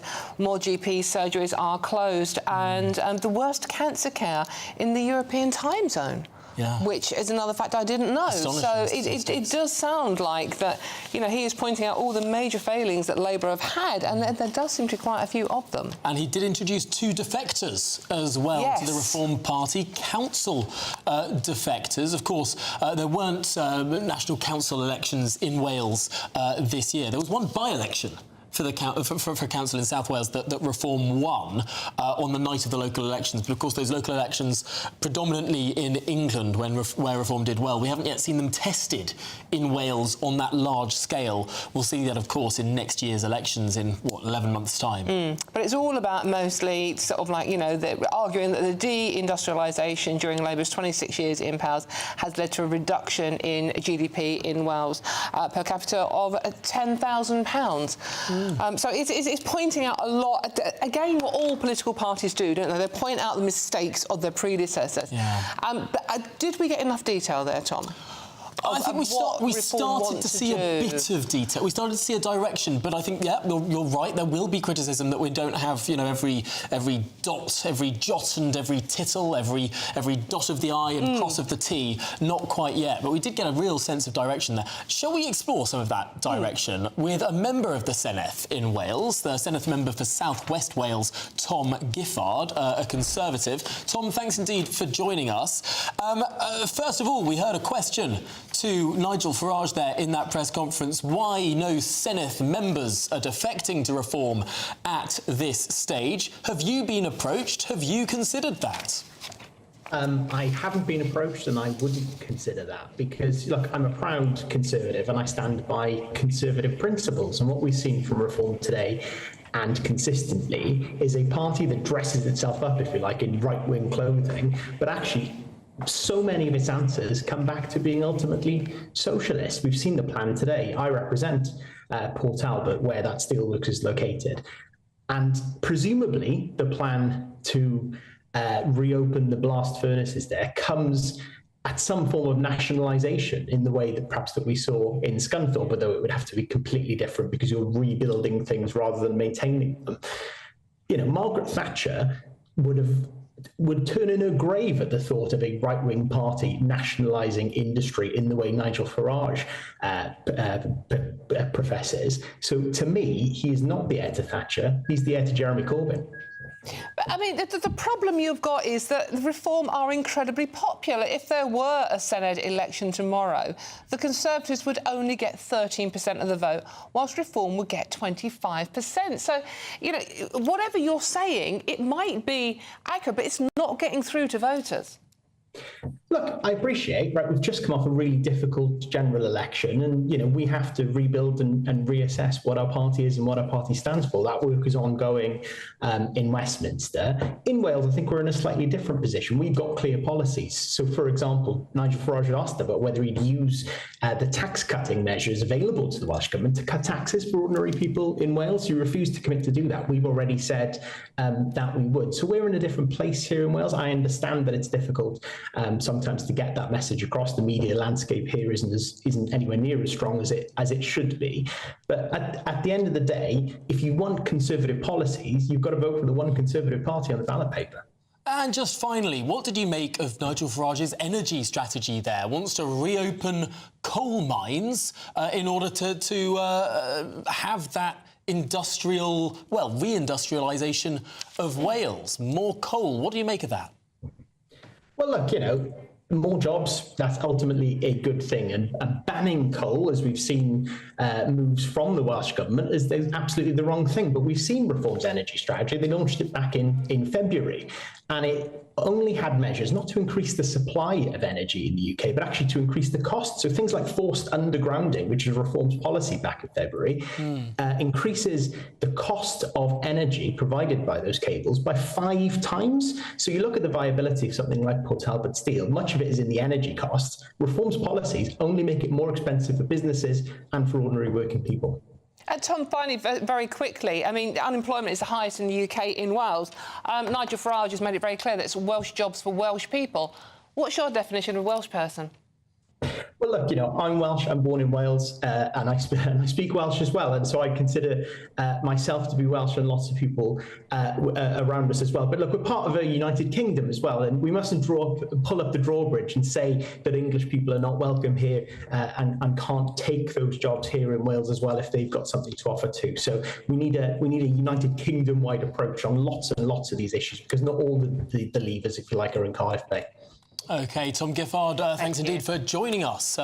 Welsh member of the Senedd, of course. We're going to jump now to our political editor, Christopher Hope, because just before Nigel Farage got to his feet, the government announced details of their winter fuel U-turn. Christopher. That's right, Dawn and Tom. Yeah, big news here from the government ahead of Wednesday's spending announcement. They have done a U-turn, or nearly complete U-turn, on the plans last year when they took away the £300 winter fuel allowance for millions of people, up to £300 for those over 80, certainly. From now on, from this year, pensioners paid over £35,000 will have to return that winter fuel payment through their tax return next year. 3/4 of pensioners won't do that. 2 million are affected. Moments ago, I spoke to Rachel Reeves, the Chancellor, to ask her why she's doing this and will she apologise to pensioners for the uncertainty. On GBNews, you're taking away £300 last year from pensioners. You're giving it back in 2025. This is the political hokey-cokey by your government. It's humiliating, a U-turn. Do you want to apologise for millions of pensioners who have been so upset by the cut from last year? We had to make difficult decisions last year. The public finances were in a total mess when I became Chancellor last summer, and we had to take immediate action to get control and get a grip of the public finances. We have been able to do that. We've returned stability to the economy. In the first quarter of this year, our economy was the fastest growing in all of the G7, which now means we're able to make different choices. And that's why today I can announce that this winter, 9 million pensioners will now receive the winter fuel payment. No apology. But we made the right decisions last year to put the public finances back on a firm footing. We'll continue with the means test that we set out last year, but because of what we've managed to do to bring stability back to the economy, more pensioners will receive the winter fuel payment this year. Yeah, you won't say how you're going to pay for it. You're saying it'll be discussed at the budget in the autumn. Aren't you creating your own black hole, the very black hole you attacked the last government for? And yes or no, will taxes have to go up? We will set out all of the policies in the budget. That is normal, but we wanted to announce today the level at which the winter fuel payment will be paid, because announcing it now means that we can put the processes in place so that people get the winter fuel payment that they are now entitled to in the winter of this year. Chancellor, thank you. Thank you. There we have it there. The Chancellor not saying how she'll pay for this. She'll pay for it in the budget later this year. This does create a black hole, if you like, of over £1 billion, and that's the kind of black hole which Labour used to attack the Tory party for. Lots and lots of viewers and listeners are asking one important question. What happens with couples? Is this per couple, or do couples get a less of a deal? And is it going to be backdated? Well, that detail is yet to be decided. We'll learn more detail at the spending review on Wednesday. We'll wait and see how that plays out. But certainly, it looks like everyone gets it restored to them, this winter fuel payment this winter, Dawn, and then those who receive over £35,000 a year and obviously pay a self-assessment tax return, they then get it taken out of their tax next year. It is quite confusing. It's always caused by this government trying to save money by removing this universal payment back last year. Thank you very much, Christopher Hope, there, GBNews political editor. I mean, the devil is always in the detail, Tom. Whatever they say, the devil's in the detail. We never get the detail. And I wonder how many pensioners, obviously it will be the very wealthy pensioners who have an income of more than £35,000 a year, but they'll still see that money going into their account and then have to pay it back in tax. And then coming back out. And we've already got the fiscal drag because the income tax levels have been frozen. More and more people being dragged into that higher tax bracket. But I mean, here's the thing. If someone doesn't give you any money, you might feel a bit miffed that you don't get the money. If someone gives you the money, waves it in front of your face and then takes it away, I mean, are you going to be more aggrieved than otherwise? You're going to be a bit angry, aren't you? But angry pensioners don't go on strike. That's true, though, they can't. Although they do vote, and that's perhaps more of a consideration for the government. But speaking of how pensioners vote, of course, the Reform Party did very well at the local elections. That perhaps caused some of that U-turn from the government. But now Reform have Wales in their sights. We were just listening to a press conference with their leader, Nigel Farage, and our reporter, Adam Cherry, was there in Port Talbot for us. Adam, a big set of announcements there from Nigel Farage. That's right, Tom. Yes, the big plan here is to, as they put it, reindustrialise Wales by getting the blast furnaces running again here at Port Talbot, which closed the last one in September. They want to reopen those, and therefore we need to get coal back into those blast furnaces. So getting coal mining up and running again here in Wales as well. Now, of course, I asked the obvious question, Nigel Farage, how are you going to pay for all this? This is what he had to say. It is a massive, expensive job to reopen blast furnaces. We're going to need cheaper energy. We're going to need much cheaper local coal. And we're going to need private business partners prepared to come into a joint venture with government to make it work. Yes, it is going to cost in the low billions to do it. And I'm not even pretending it'll be easy. But what I am saying is we are going to be using huge amounts of steel over the decades to come. We have to do everything we can to try to start thinking about being more self-sufficient. And I think that applies also to food production, to energy production, to so many other things. This is a change of mindset. This is saying there is such a thing as the national interest. We can't rely on our neighbours to sell us things and give us underwater electricity. We have to start thinking about self-sufficiency much, much, much more.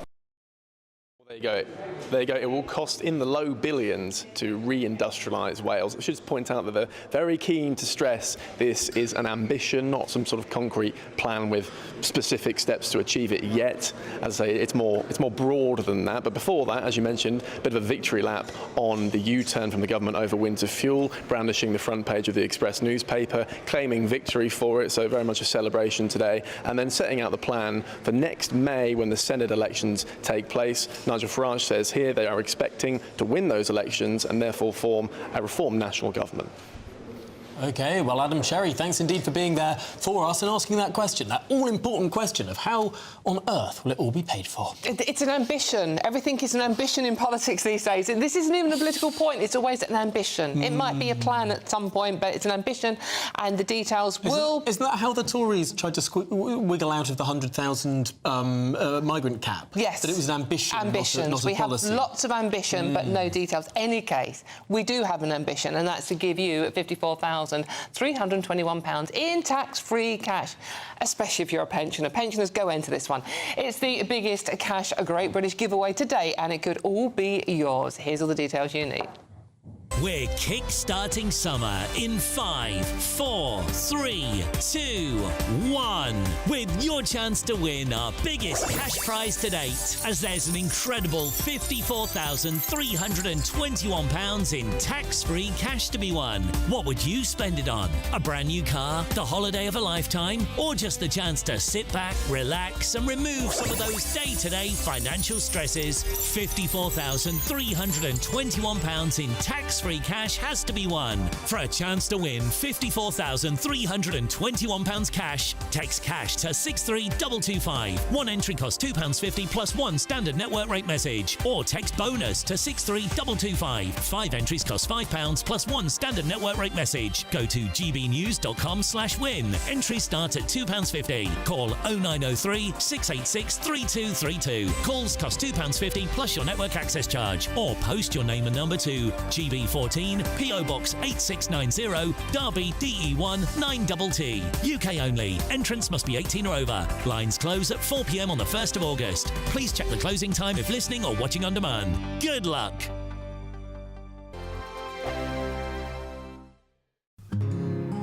This is our country, and we think it's amazing. From high tea to the high street, we love it all. Even the rain. We like that too. There's nowhere else we'd rather be. That's why we're here to be the fearless champion of Britain, its voices and its values. Because we are GB News, the People's Channel, Britain's news channel. From the school run to the home run, watch a new show for all of Britain. He can say whatever he wants. A straight talking show where all voices are heard. And, you know, when are we going to stop talking about smashing the gangs and actually do it? With the stories that matter from every part of our country. There's a bit of a crash landing there for your Chancellor. Bold, fearless and standing up for you. That's me, Martin Daubney, 3 p.m. till 6 p.m. weekdays, here only on GB News. The People's Channel, Britain's news channel. Westminster's full of talk, but out here, it's the real world. Am I allowed to talk then? No, that's it. This is where it matters, real people and real lives. That's what politics is all about. In fact, has Trump made a good start? No. Straight answers, no spin, and just a couple of pints. How many fingers have I got up? About 10. So join me for Lee Anderson's Real World every Friday at 7 p.m. only on GB News. The People's Channel, Britain's news channel.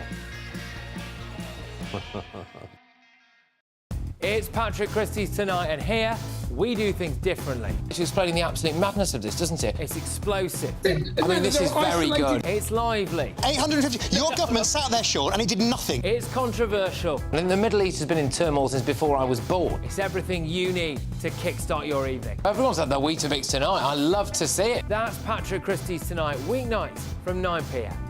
Only on GB News, the People's Channel, Britain's news channel. We're proud to be GB News, the People's Channel, and as you know, we always love to hear your views. Now, there's a new way of getting in touch with us at gbnews.com/yoursay. By commenting, you can be part of a live conversation and join our GB News community. You can even talk to me, Bev Turner, or any of the members of the GB News family. Join me, Nana Akweer, for an informative, interactive news programme with a difference. It's fun. No, you didn't say that, Dave.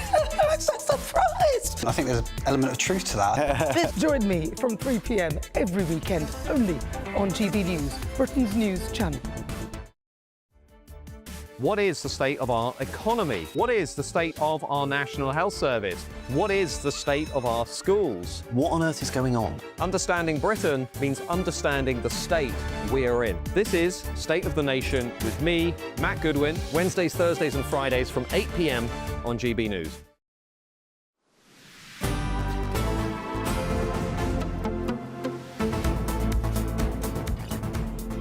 Good afternoon, Britain. It's 26 minutes past 1. Now the NHS is sounding the alarm over an ongoing and challenging blood shortage, urgently calling for 200,000 new donors to step forward.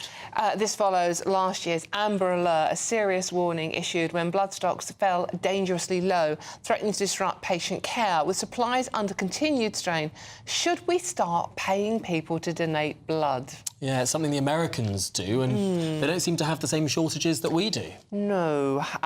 Yes, OK. Well, joining us now, I mean, I know what our opinions are, but let's see what joining us now is Engagements and Operations Manager at the Adam Smith Institute, Jasper Austell, and pharmacist Thoran Govin. Thank you so much for joining us today. Thoran, coming to you first, I have lots of reservations about this one. What do you think about it? Well, I think, as the World Health Organization says, we should really have a voluntary, non-remunerated blood donation, because that's the safest and most sustainable model. I also think it's part of our civic duty. And I know, Tom, you were cleaning the graffiti off those tubes. Well, just exactly like that. It's about doing things for our community and also, other people, and thinking about other people. And, voluntary donors are also more likely to become regular donors, and that helps maintain a stable supply. Also, we know that the cornerstone of medical practice is fully informed and free choice. And I think that is the key point here. OK, let's throw that over to Jasper. Jasper, this should be civic duty, no money involved. Hi, thanks for having me on. I do believe there's a civic duty element involved, but we've also got to remember that the NHS requires around 4,300 blood donations every single day just to keep the show running. And that's an awful lot, and it's an awful lot to rely on just donations and voluntary exchange. I think by providing the right financial incentives, we can get more people to engage in the civic duty, especially since the British people are already so generous. By providing the financial incentives, we can make it more worth their time, we can give more back, and we can stop the NHS from having to go around and begging citizens just to provide the blood they need to survive day to day as an industry. Jasper, just run this past me again. You talk about private investors and finances. Where is the bottom line? Where is the money coming from to pay people to do this? Well, the money can come from the NHS coffers. The NHS has around £250 billion worth of departmental spending. Why should it come from the NHS coffers? It can do. It absolutely can do. Especially because we can set the price. Why should it come from the NHS coffers? We can. The money can come from the way that we set the price. We can do things called dynamic pricing, where we can. At the moment, we are trying to fund medication. We are trying to look after our patients, and we don't need money to be diverted elsewhere. And actually, there's other ways of supporting people to do this. You can give non-financial rewards, like refreshments that they already do.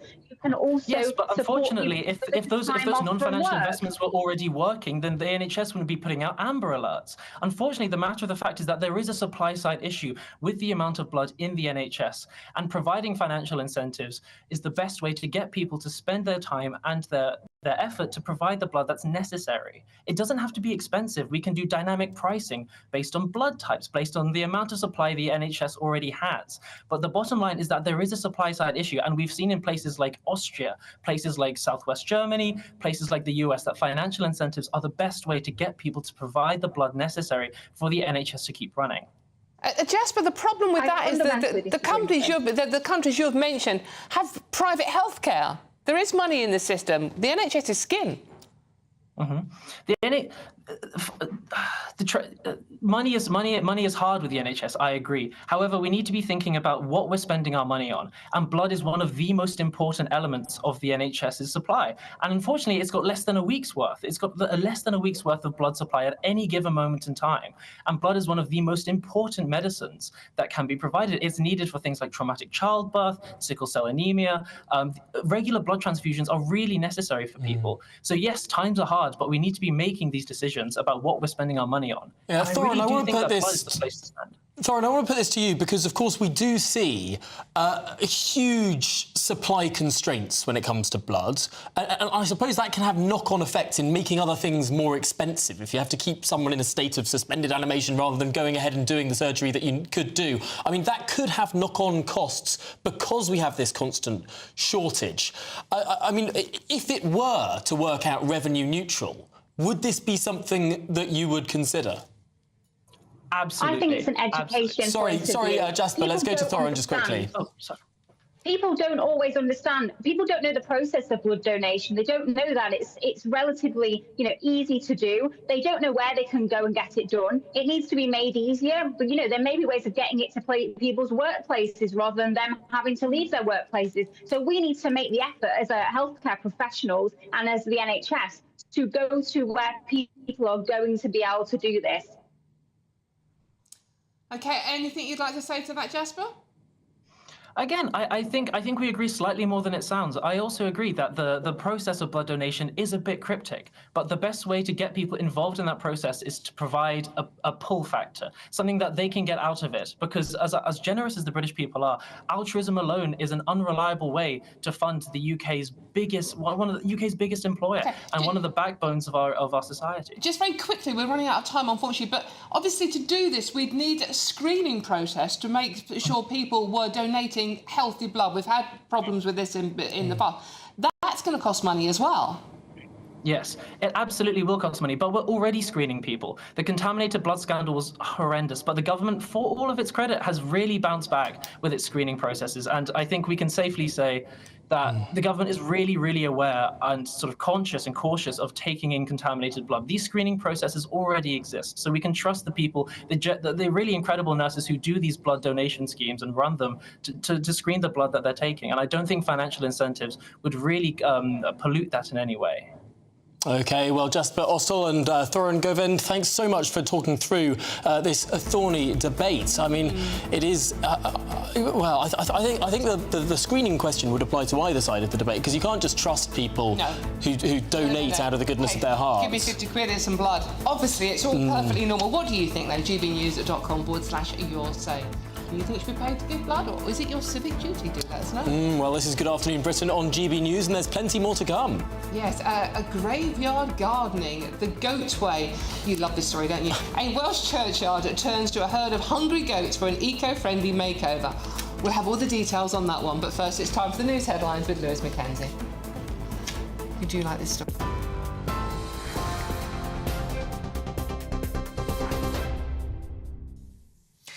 Dawn, Tom, thank you very much. Good afternoon. It's just after 1:30. Here are your latest GB News headlines. 9 million pensioners are to receive winter fuel payments this winter. The Chancellor announced that all pensioners in England and Wales with an income of or below £35,000 a year will benefit from a winter fuel payment. This extends eligibility to over 3/4 of all pensioners. No pensioner will need to take any action, as they will automatically receive the payment this winter. But for those with incomes above the threshold, it will be automatically recovered via HMRC. Nigel Farage has called for Port Talbot's blast furnaces to reopen after they were shut down last year. On a visit to the Welsh town, the party leader said that the resumption of traditional steelmaking should be a long-term ambition for the country as Reform UK sets its sights on the Welsh elections in 2026. So I'm here today to say that our campaign for Senedd next May starts in earnest today. We've got a lot to do. We've got to raise money. We've got to find 96 calibre candidates to stand on those lists. And we've got to have a proper campaign plan. And I want to make it absolutely clear. Our aim is very simple. Our aim is to win. Our aim is to win a majority. And our aim as a party is to govern in Wales. And I believe that it is achievable. Israeli forces have taken control of a charity vessel of 12 crew, including the activist Greta Thunberg. My name is Greta Thunberg and I am from Sweden. If you see this video, we have been intercepted and kidnapped in international waters. The British-flagged yacht Madeleine, which is operated by the pro-Palestinian Freedom Flotilla Coalition, was aiming to deliver a symbolic amount of aid to Gaza later on today and raise awareness of the humanitarian crisis there. But the boat was boarded during the night before it could even reach the shore. The Israeli foreign minister confirmed the boat was under Israeli control, posting on X, saying the selfie yacht of the celebrities is safely making its way to the shores of Israel. Well, those are your latest GB News headlines for now. I'm Lewis Mackenzie. Finance next. For the very latest GB News direct to your smartphone, sign up to News Alerts by scanning the QR code or go to gbnews.com/alerts.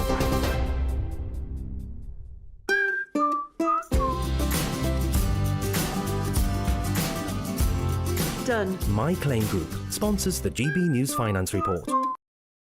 And here's a quick snapshot of today's markets. The pound will buy you $1.3557 and 1.1874 euros. The price of gold is at £2,447 and 89 pence per ounce, and the FTSE 100's at 8,826 points. Done. My Claim Group sponsors the GB News Finance Report. Hi there and welcome to the latest update from the Met Office for GB News. We're going to see a lot of cloud today and it's going to turn increasingly damp across many northern parts of the UK. Largely dry further south, some brightness with an area of high pressure sitting close to the south of the UK. But it's this system, these weather fronts, that are pushing in now across Scotland, Northern Ireland and then later for Northern England. A few showers ahead of the more persistent rain, but the rain does turn heavier and more prolonged across parts of Scotland, Northern Ireland and Northern England as the afternoon continues. One or two showers across Wales, but otherwise actually plenty of dry and bright weather in the south, albeit a lot of cloud. Temperatures up to 21 Celsius in the southeast, mid-teens where it's raining through the day. Some heavier rain at times for western Scotland through the central belt into Glasgow, for example, during Monday evening. And extensive rain is expected across Scotland. A brisk breeze for Northern Ireland and likewise some heavy rain moving through, that rain reaching parts of North and West Wales, Northwest England. On and off rain, I think, for northeast England and a lot of cloud for the Midlands, but mainly dry at this stage. Some clear spells towards the south and southeast. This whole system's moving through. It's pushing east and south as the night goes through, and the rain will turn increasingly patchy and light, but there'll be a lot of cloud overnight, a keen breeze, so it is going to be a relatively mild, if not warm, night in places. But it's a dull start across much of England and Wales as the decaying weather front sinks south. A lot of low cloud and some drizzly rain at times, that persisting until after lunchtime for some places. Brighter skies further north, one or two showers, particularly in the north of Scotland. Otherwise, it is an improving picture, highs of 23 Celsius.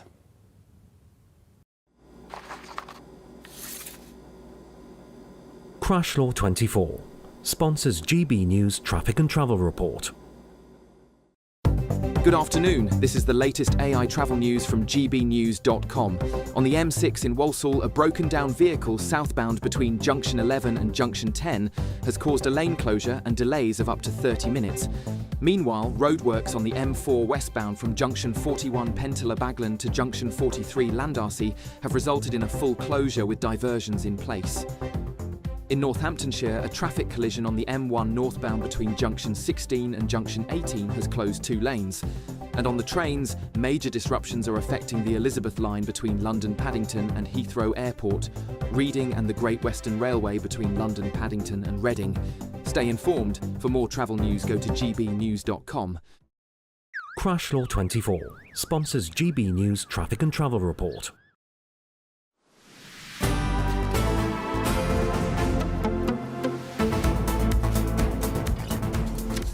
Good afternoon, Britain. Welcome back. Sorry, Dawn has been looking forward to this segment. Yeah. All day. This is every time I work with Tom, right, he has a story of the day. It normally involves rockets, which Tom could actually talk about for the entire 3 hours. Oh, I would happily just do a monologue for 3 hours on the latest developments down in Boca Chica, Texas, of the Starbase and Elon Musk's new Starship, which, of course, we're expecting... Tom, that was a joke. You don't literally have to do it, all right? Oh, I'm sorry. No. Oh, my God. She needs to keep me in check. Any case, Tom's story today doesn't involve rockets, does it, Tom? No, it's goats. It's goats, of course. Why wouldn't it be goats? Well, it's goats because a Welsh church has come up with a novel way of clearing its overgrown graveyard, deploying a herd of ravenous goats. Mm-hmm.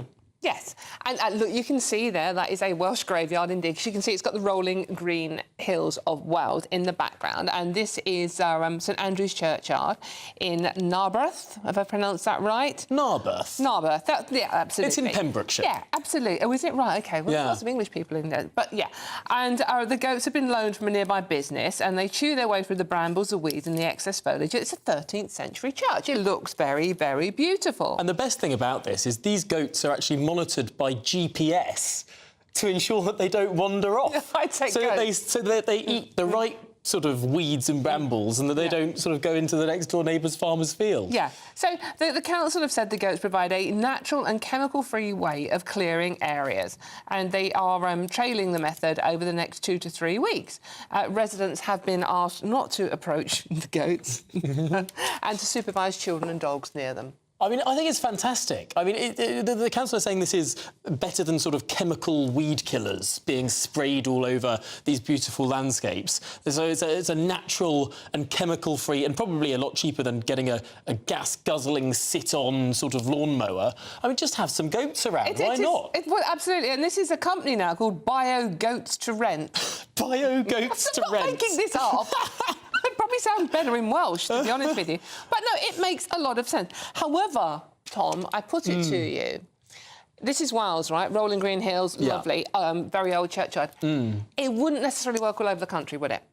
Where do you think it wouldn't work? Well, we both live in London. We do. I live in East London. We do actually have lovely, very, very old churchyards that do have grass in them. But I wouldn't fancy the goats' chances. Oh, to be honest with do you think they'd be stolen goats? I think there might be stolen goats, yes. Oh, dear. Yeah, and they might end up on someone's dinner plate, just saying. You're sounding a bit like Donald Trump there. They're eating the cats, they're eating the dogs, they're eating the goats. Goats do get goats. Goats are a delicacy, and in my part of London, you know, you can buy goats. No. You can buy goats? No, of course you can. Goat's cheese. But not I don't know, look at the adorable little goats. I don't eat meat, Tom. Do you eat meat? I do eat meat. Well, there you go. You're going all googly-eyed over it, and it's like I don't know. No, hang on. I think that there are certain meats that I would happily eat. I mean, there are certain meats like, beef, sheep, pigs, accidentally horse for several years, but that was thanks to the European Union. Accidentally eating... we were all eating horse. Do you remember the horse meat scandal? No, I wasn't eating horse because I wasn't eating meat. You weren't eating meat, fair enough. Well, no, I mean, there's all these Eastern European abattoirs that are putting horses in. Anyway, we've completely gone off topic. You've eaten Black Beauty. I think just about everyone in Britain has. But shall we go over to Narberth, where Narberth Town Councillor can join us? The Mayor of Narberth, I'm so sorry, Councillor Charlie Meredith. Thanks so much indeed for joining us. And are these the very goats behind you? Yeah, they are. They've had a good breakfast and lunch, and they're now having a bit of a siesta. So they need to lie down after they've eaten. But how's it going? I mean, is it actually working? Is the graveyard being kept, neat and tidy as, people want it to be? Right. The purpose of them is to actually eat the brambles, which have been all over the graveyard and are hiding a lot of the graves. And I can see behind me, you can't see because they're behind you, but a lot of the graves which have been hidden for many, many years are now visible because the goats have eaten the brambles. They're doing brilliantly. So how did you come up with this idea then? I mean, it seems incredibly novel, but I suppose this is how things would have been sorted for hundreds and hundreds of years until the invention of sort of pesticide and weed killer and all the rest of it. But why are we almost going back to basics with keeping things tidy? Well, I can't claim the benefit of actually working it all out. This was done by the Green Spaces Committee on the council, who actually know the people involved, and it just seems so much better a way of doing this, an environmentally friendly way of getting rid of the brambles without using any pesticides or anything like this. So we can turn this graveyard back to what it was originally, which is a natural meadow. OK, and I'm just reading this report in the Telegraph, which says that goats are browsers first, so the leaves and good old bramble bush are the things they eat first. And once the seeds have... I'm sorry if you're eating your lunch, but once the seeds have passed through a goat, they are generally non-viable. What does that mean? I don't know, if I'm honest. OK. I think it's probably something to do with the stomach acid of the goats. OK, so that means that if the seeds... Because sometimes you have animals that eat... Well, this is precisely why fruit is tasty, because the plants want animals to eat the fruits, to go through the system and then to naturally plant more... But this doesn't happen with goats because of the particular chemistry. No, they're eating the brambles, and then because they're restricted to a very small area within the graveyard using GPS tracking and software, they don't actually spread about around the graveyard. OK, Charlie, just very, very finally, one quick question. How do you stop them eating the plants and the flowers that people leave on the graves? Well, this is what's called a dead graveyard, which means it's been out of use for many, many years. So there aren't actually in this area any flowers or plants on the graves. And a lot of the graves that are here now couldn't be seen less than a week ago because they were covered in brambles. Well, it's a brilliant thing you're doing. Thank you so much for coming on and telling us all about it. Mayor of Narberth, Councillor Charlie Meredith. Isn't it nice to have a fun, happy story? Absolutely. I love that story. Oh, talking of more fun, if you are in search of some escape, and we wouldn't blame you at all, some holiday sun even, here is a forecast for some of those top European destinations. Dinner under the stars tonight? That reminds me of our travel insurance. You mean all clear skies? All Clear Travel Insurance sponsors GB News travel destinations forecast. Hello there. It's looking fairly settled across much of the Mediterranean as we go through the next couple of days, turning increasingly hot, especially for parts of Italy. For Iberia and the Canaries, we could just see a few showers around, but plenty of sunshine around too. But as I mentioned, for much of the central parts of the Med, lots of sunshine around, turning increasingly hot here. For parts of Rome, could see highs reaching the mid-30s as we go through the course of the week. And for much of the Med, really, as you can see, plenty of sunshine around. All Clear Travel Insurance sponsors GB News travel destinations forecast.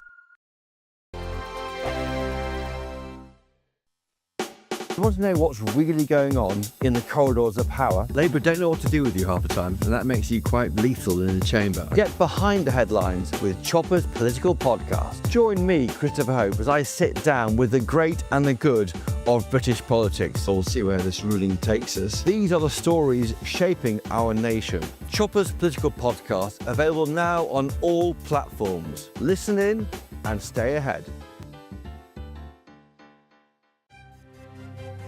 GB News Breakfast, every day from 6 a.m.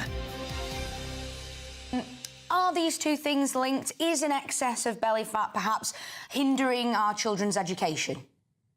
Good morning. So you're quite right. It's not the actual belly fat that is causing the brain problem. It's more that what causes the belly fat to exist is also causing issues in the brain, essentially. So the belly fat is almost a side effect, and so is the reduced learning, the memory, the mood issues that we're seeing in the brain. So it's very important to understand that those two things are correlated, and actually the problems that go behind it are what we need to target. So it's not just about, we're not just trying to body shame young people, we're actually trying to look at what are the cofactors, essentially. So that could be sleep, lack of exercise, overuse of technology, loneliness, would you believe it? And of course, diet. The headline essentially has run away with itself. It's conflating the two and making it sound like belly fat is an issue for our children's education, when in reality, it's a matter of actually we need to be encouraging healthier habits, a better diet, more sleep, as you mentioned, loneliness, for example.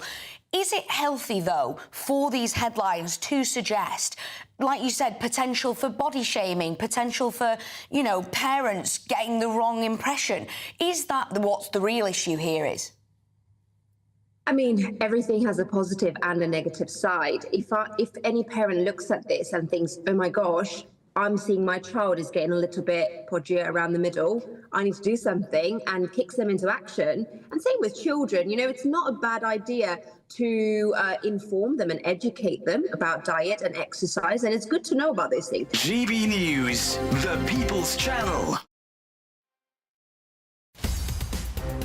In the GB newsroom, we bring you the news as it happens. With our team of dedicated journalists across the UK, we're ready to keep you up to date with what's happening every half an hour, every single day. Bulletins here on GB News, the People's Channel, Britain's news channel.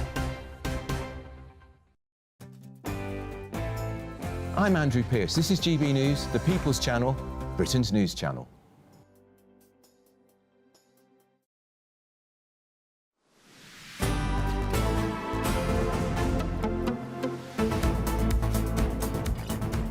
Good afternoon, Britain, 8 minutes to 2 o'clock, but America has had some protests, indeed some fiery ones too. Let's speak to the Professor of US Foreign and Security Policy, David Dunn.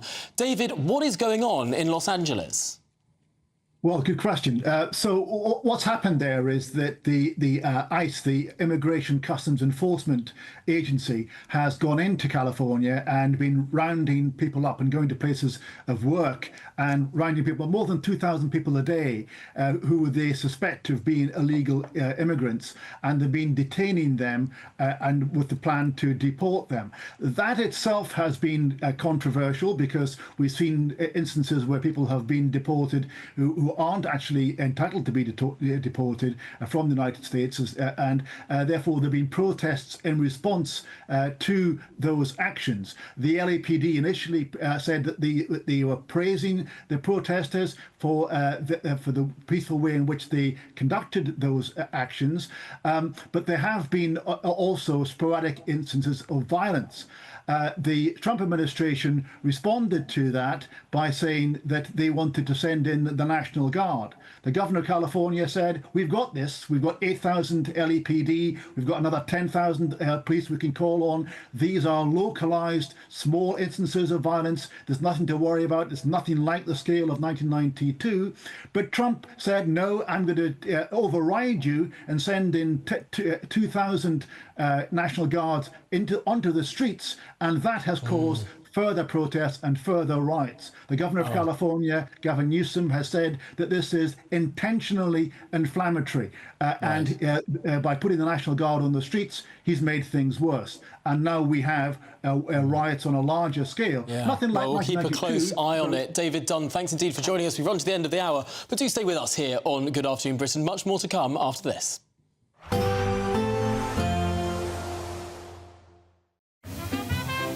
Heavy showers first thing will be followed by a warm, cosy day. Boxed Boilers, sponsors of weather on GB News. Hello again and welcome to the latest update from the Met Office for GB News.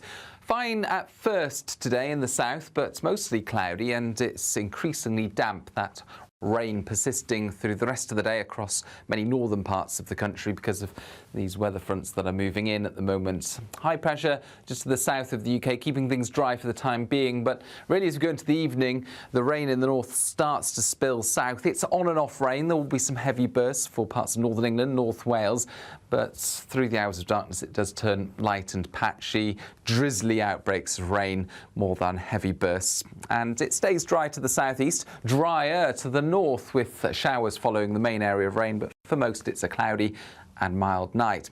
It's then a dull start to the day across much of England and Wales as these weak weather fronts sink south. We've got extensive low cloud across parts of Wales, the Midlands, East Anglia and the south. Outbreaks of light rain on and off through the morning. Brighter skies for northern England, much of Northern Ireland and Scotland. Some heavy showers for northern Scotland, but in between spells of sunshine and feeling a little fresher behind that area of cloud as it clears to the south.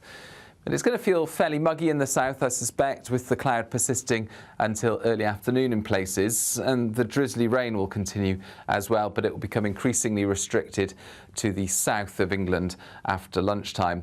Brighter skies emerge then for the northern two-thirds of the UK, some fairly widespread sunshine, temperatures up to 18, 19 Celsius, certainly feeling more pleasant compared with today, but in the south it's a cloudier picture.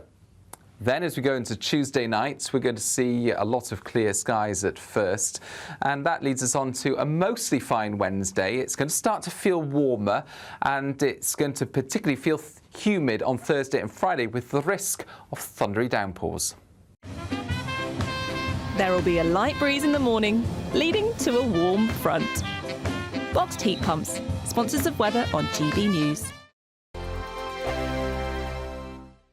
£54,321 in totally tax-free cash could make your year the best yet. How would you react if you got that winning call? Oh my God, I'm going to cry. Oh my God. Thank you.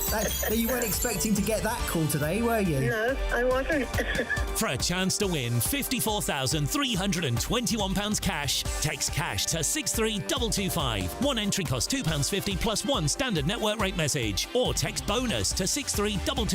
5 entries cost £5 plus one standard network rate message. Go to gbnews.com/win. Entries start at £2.50. Call 0903 686 3232. Calls cost £2.50 plus your network access charge. Or post your name and number to GB14 PO Box 8690 Derby DE1 9TT.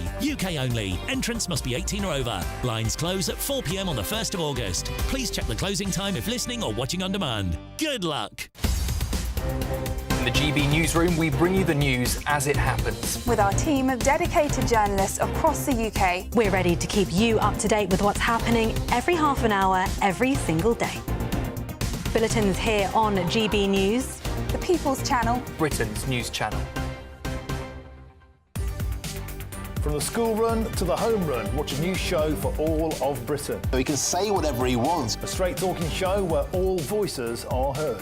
And, you know, when are we going to stop talking about smashing the gangs and actually do it? With the stories that matter from every part of our country. There's a bit of a crash landing there for your Chancellor. Bold, fearless and standing up for you. That's me, Martin Daubney, 3 p.m. till 6 p.m, weekdays, here only on GB News. The People's Channel, Britain's news channel. We're proud to be GB News, the People's Channel. And as you know, we always love to hear your views. Now, there's a new way of getting in touch with us at gbnews.com/yoursay. By commenting, you can be part of a live conversation and join our GB News community. You can even talk to me, Bev Turner, or any of the members of the GB News family.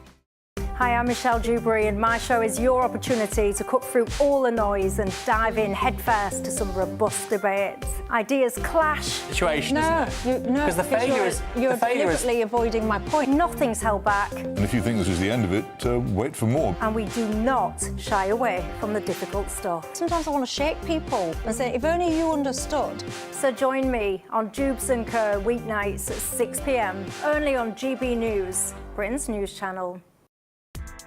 Join me, Nana Okoye, for an informative, interactive news programme with a difference. It's fun. No, he didn't say that, Dave. I'm so surprised. I think there's an element of truth to that. Join me from 3 p.m. every weekend, only on GB News, Britain's news channel.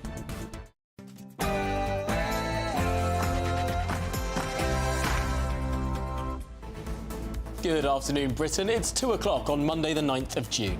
I'm Tom Harwood. And I'm Dawn Leeson. Now, a major U-turn from the government means 9 million pensioners will now receive winter fuel payments this year. But with earlier cuts on the table, what's changed? And is this a sign of the pressure starting to show? I believe we can make Wales much, much better than it's been after 26 years of continuous and failing Labour rule. And in a press conference in Wales, leader of Reform UK, Nigel Farage, has said Reform UK will be the only real competitor to Labour in elections next May. Is this bold vision or fantasy politics? We'll speak to the First Minister of Wales now. Elsewhere, Greta's Gaza voyage, a noble mission or a naive stunt? After Israel diverts her aid boat and vows to show activists the footage of October the 7th, we'll ask if her actions help or hinder. Indeed. And a new study suggests that vegetarians aren't just skipping steaks, they're more power-hungry too. But does that mean meat eaters are basically wimps?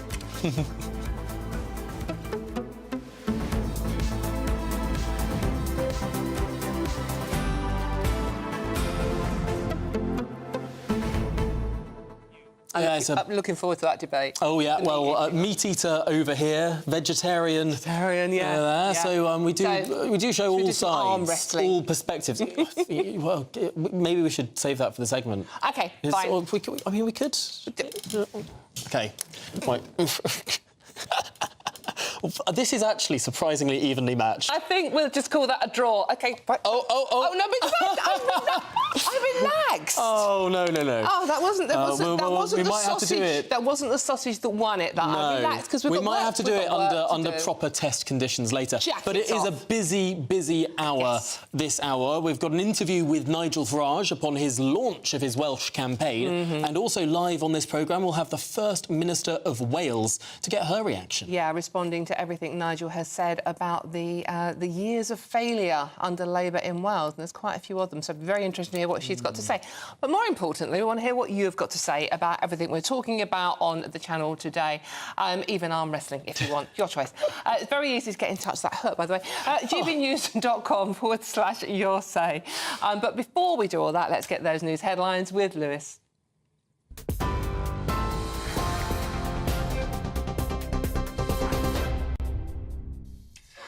Thank you very much. Good afternoon. It's just after 2 o'clock. Here are your latest GB News headlines. 9 million pensioners are to receive winter fuel payments. In a statement, the Chancellor announced that all pensioners in England and Wales with an income of or below £35,000 a year will benefit from a winter fuel payment. This extends eligibility to over 3/4 of all pensioners. No pensioner will need to take any action, as they will automatically receive the payment this winter. But for those with incomes above the threshold, it will automatically be recovered via HMRC. Nigel Farage has called for Port Talbot's blast furnaces to reopen as they were shut down last year. On a visit to the Welsh town, the party leader said the resumption of traditional steelmaking should be a long-term ambition for the country as Reform UK sets its sights on the Welsh elections in 2026. So I'm here today to say that our campaign for Senedd next May starts in earnest today. We've got a lot to do. We've got to raise money.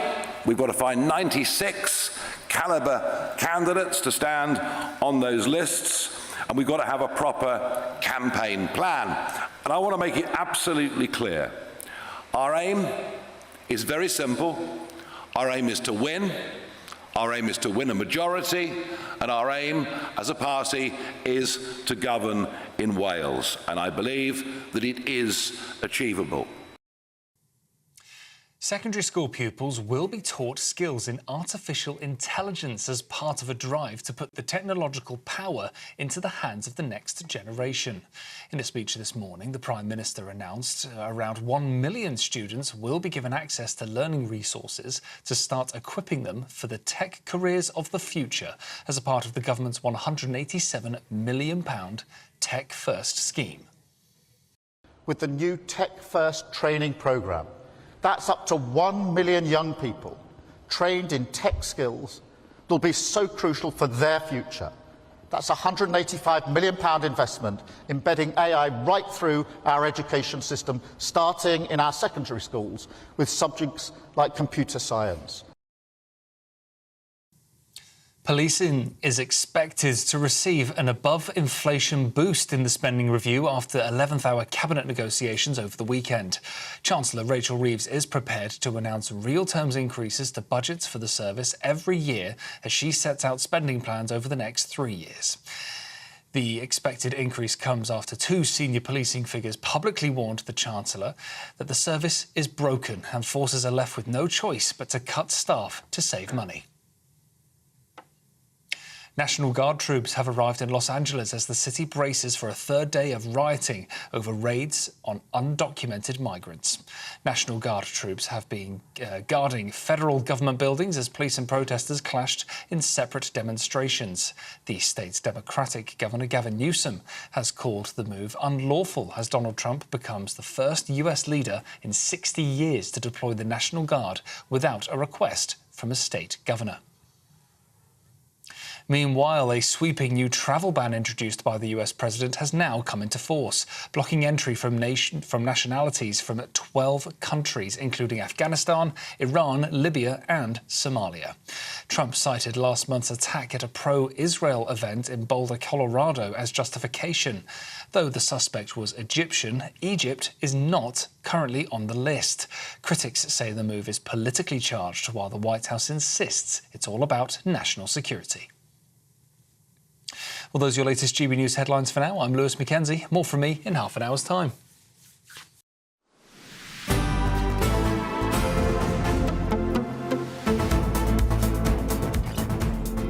Good afternoon, Britain. It's now 7 minutes past 2, and the leader of the Reform Party, Nigel Farage, has said his party will be the only real competitor to Wales, to Labour, I should say, in the Welsh elections next May.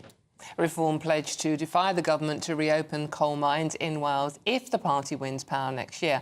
He also took a fiery swipe at Labour, saying they're in a blind panic, and took credit for the government's winter fuel payment U-turn announcement. Well, joining us is Adam Cherry, our reporter who was there at the conference for us. And Adam, you've been speaking to Mr Farage. I have, yes. Today was really about firing the starting gun on those Senate elections in May next year. I asked him a little bit about that and about today's. Well, this is what he had to say. Take a look. Of a very autonomous nature. Mr Farage, thank you for joining us very much. Indeed. Adam Cherry, thank you for that lightning speed interview there. I think we've all learnt a lot. I wonder if we still have... Well, you know what? We will bring you that interview in full, rather than the final 3 seconds of it a little bit later. Adam, we will be back with you, but we must move on just for now, because joining us on the line is the First Minister of Wales, Eluned Morgan. Thanks so much for joining us. We've heard a lot from Nigel Farage today. He says that it's really Labour versus Reform in Wales. Do you agree? Well, first of all, it's interesting he found his way to Wales. It was, unbelievable. This is a man who's got no interest in the country whatsoever. He just wants to make a political point on the UK scene. The key thing to remember is that this is a man who flew in from Los Angeles at some very high-level cryptocurrency meeting to go and lecture people in Port Talbot about poverty and what he wants to do to relieve it. Listen, this is a person who doesn't understand Wales. He doesn't understand the needs of Wales. And what he wasn't talking about today was the NHS. The NHS that he wants to dismantle, where he wants to introduce an insurance policy for people in Wales will not be able to afford that. They're not interested in that. To be fair, he still does say he wants... Sorry, to be fair, on that specific point that you raise of NHS charging... that they get in Wales that they don't get in England. So to be fair, Nigel Farage has denied that he would want people to pay. He would want a different model of providing the NHS services, but he says that he wouldn't want an American-style system. But we might be getting slightly off track there, because one of the big announcements was on steel, and we've seen steel close down in Port Talbot. We've seen those jobs, those high energy costs, pushing those jobs away. What do you have to say on Nigel Farage's call to reopen some coal mines? Look, it was absolute nonsense. What he was talking about today was reopening blast furnaces. Now, anybody who understands anything about steel knows that that would would take a revolution and vast amounts of money at a time when there's a glut of steel in the world. So you've got to be really careful with this stuff. And I'm not sure if the people in Wales want to see their grandchildren going back down the pits. I mean, you might want to try and appeal to those people. But the fact is that people in Wales are now interested in making sure that there are high quality jobs. And that's what we've been delivering in Wales. The fact is that the people who work in those jobs, if Nigel Farage had his way, would not have the kind of rights that we believe in the Labour Party, because he's voted against workers' rights time and time again in Westminster. Can I just mention, the 26 years of Labour have seen Labour make Wales the worst performing economy in the UK. Unemployment is the highest in the UK. The economic inactivity is the highest. And you had the worst cancer care in the European time zone. I mean, Labour aren't covering themselves in glory. And on the current polling, if there was a Senate election tomorrow, Labour would come third, 18%, while Reform would get 25%. What have Labour been doing in Wales? Listen, we've had 14 years of a Conservative government where we had massive cuts, and we had to contend with that. I didn't ask you about... Sorry, with respect, I didn't ask you about the Conservative government. I asked about what the Labour government have been doing in Wales. I get it. And what I'm telling you is that we've had now the biggest uplift we've had since the Senate was established, which means that we're now bringing down waiting lists at a rapid rate. We're filling 70,000 potholes across Wales. We're building brand new social homes. All of these things now, we've got that massive extra funding from Labour, UK government, means that we can fulfil those duties to the Welsh public. And the fact is that people in Wales, about 2.75 million people every single month have an appointment with the NHS in a population of 3 million people. So this is an NHS that is working for the vast majority of people. Now, Nigel Farage didn't want to talk about that today. What he wanted to do is to come and sow division in a country where actually we like to get on with each other. Let's not forget, this was the country that established the NHS with Aneurin and Bevan. The values that we have is not one of division. It's one where we want to cooperate, we want to work together, and we don't want to pitch people against each other. The fact is, for example, in the area I represent, around 50% of the doctors and nurses come from areas that where they were trained outside of the United Kingdom. We are utterly reliant on these people. Some people might say that's because we put a cap on the number of doctors that are allowed to be trained in this country. But there are stories that we read about time and time again of people who are crossing the border from Wales into England to get NHS care because the waiting lists are that long, because the services are that poor. In the early coalition years, obviously everyone had tight budgets, but there were political choices to be made with those tight budgets. Only in Wales did the Welsh government choose to cut the NHS. In England, the cuts came elsewhere. In Scotland, the cuts came elsewhere. Why was it that Welsh Labour chose to cut the Welsh NHS instead of cutting somewhere else? I tell you what happened. That was a long time ago. I tell you what happened is what everybody is saying today needs to happen. That is, we put the money into care. They know that there's a relationship between health and care, and that money was put into care. Everybody today is saying that's where the money needs to go. And that's why in Wales, for example, we pay the real living wage to our care workers, which they don't do across the border in England. And just to be absolutely clear, more people from England come to Wales to use our GP services than the other way around. So, but not hospital services. Well, there's always been a transmission. There's loads of people from England who come to Wales for all kinds of surgery as well, plastic surgery. So it's just a two-way. That's something that's always happened. So again, you're trying to divide people where actually we're not interested in division here. We're interested in trying to get on and deliver the best services we can for the people of Wales.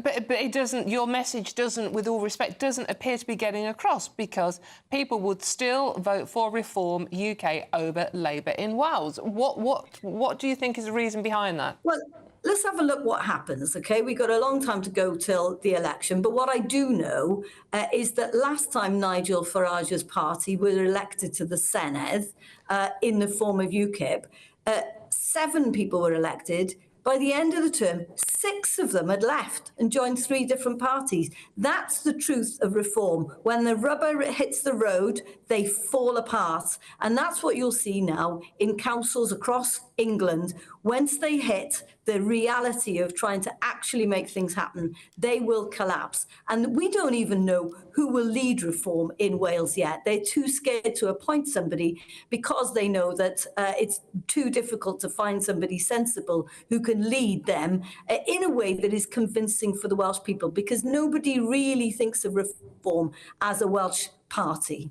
One final very quick question for you. Keir Starmer has admitted that he sees Reform now as the main opposition party. Do you feel the same?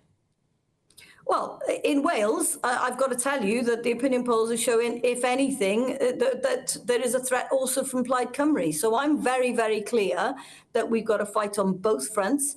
But I will always remain true to the values that I came into politics to defend, to make sure that we stand up for the working class people in our communities, to make sure we protect the most vulnerable, but to make sure that people have really good public services that they can count on. Now we've got a Labour government in Westminster, we are better able to fulfil those duties.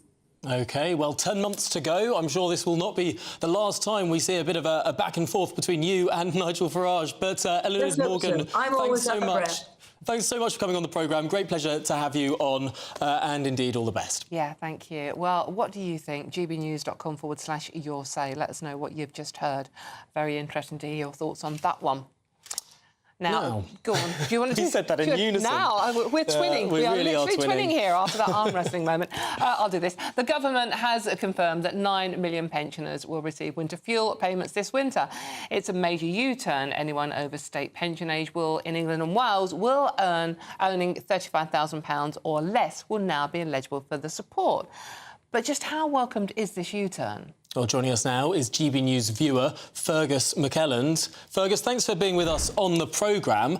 Are you cock-a-hoop that the government has now U-turned? No, you don't sound like it. No. Did you notice? Oh, by the way, Tom, your election coverage was amazing all night. I stayed awake. I can't believe you know that much. And Dawn will beat you at arm wrestling. I've seen her doing her weight. Just be careful. Thank you. You will lose. OK, putting that to one side, I've worked it out. It took me a long time to sort it out. I will get £200, not the 300. OK, I'm 75 any minute now. I curl up in bed under the duvet with my pussycat. And she curls up to me and I curl up to her to stay warm. I've got lots of big windows in my flat. And they're double-hung sash windows. They're huge. They're going to be replaced soon, but not right now. It gets cold. It's a cold day today for me in my flat. It's really cold. And the sun doesn't get in until the middle of July, really. And then it cools down for month after month. And I just climb into bed and watch GB News, of course. Exactly. Because I've got a television in my bedroom. I just lie there looking at you. Fergus, just quickly, Rachel Reeves has said that, you know, financially she can now do this and go back on this policy. Do you think that's the case, or do you think it's more to do with Labour getting a bit of a hammering in the recent elections? Both. But I'll tell you what, I teach people to present and to speak. And I can't trust someone whose eyes are going left and right all the time, like Starmer and Reid, reading their auto cues non-stop. It's all being written for them. They've got no idea what they're saying. They're just limping along. It is, I'm afraid, I'm 75 now. It's the worst government I've ever come across, and I study history. William Pitt the Younger was the best, second Certainly best was right Maggie, third best was Churchill. I'm absolutely delighted to hear that we've got some love for William Pitt the Younger, who did more than most to defeat Napoleon. Kind of made my day as well, to be honest with you. Absolutely. Fergus, do you think Rachel Reeves owes you an apology? Yes, definitely. For last year, when I only had 150, everybody else had 300. It was horrible. So this year, I've worked it out, I'll get 200. Well, it's not going to keep me warm. It really won't. So I'll just Spend it climb in bed wisely. with my cat again. OK, well, Fergus McKellen, thank you indeed for joining us, and thank you too for bringing William Pitt the Younger and your such kind praise for both Dawn and myself. Really appreciate your views and your thoughts here on Good Afternoon Britain. Dawn's just got to keep the hair off her forehead. Oh, God, don't you start. What are you, my mother? And what are you laughing at? Oh, nothing at all. No, I know my place. Fergus, thank you very much. Any case, moving on swiftly. If you want some good news, we're counting down to your best summer so far with £54,321 in tax-free cash. Rachel Reeves can't get a hand on it. It's the biggest cash giveaway we've done, and it could all be yours. Here's the details.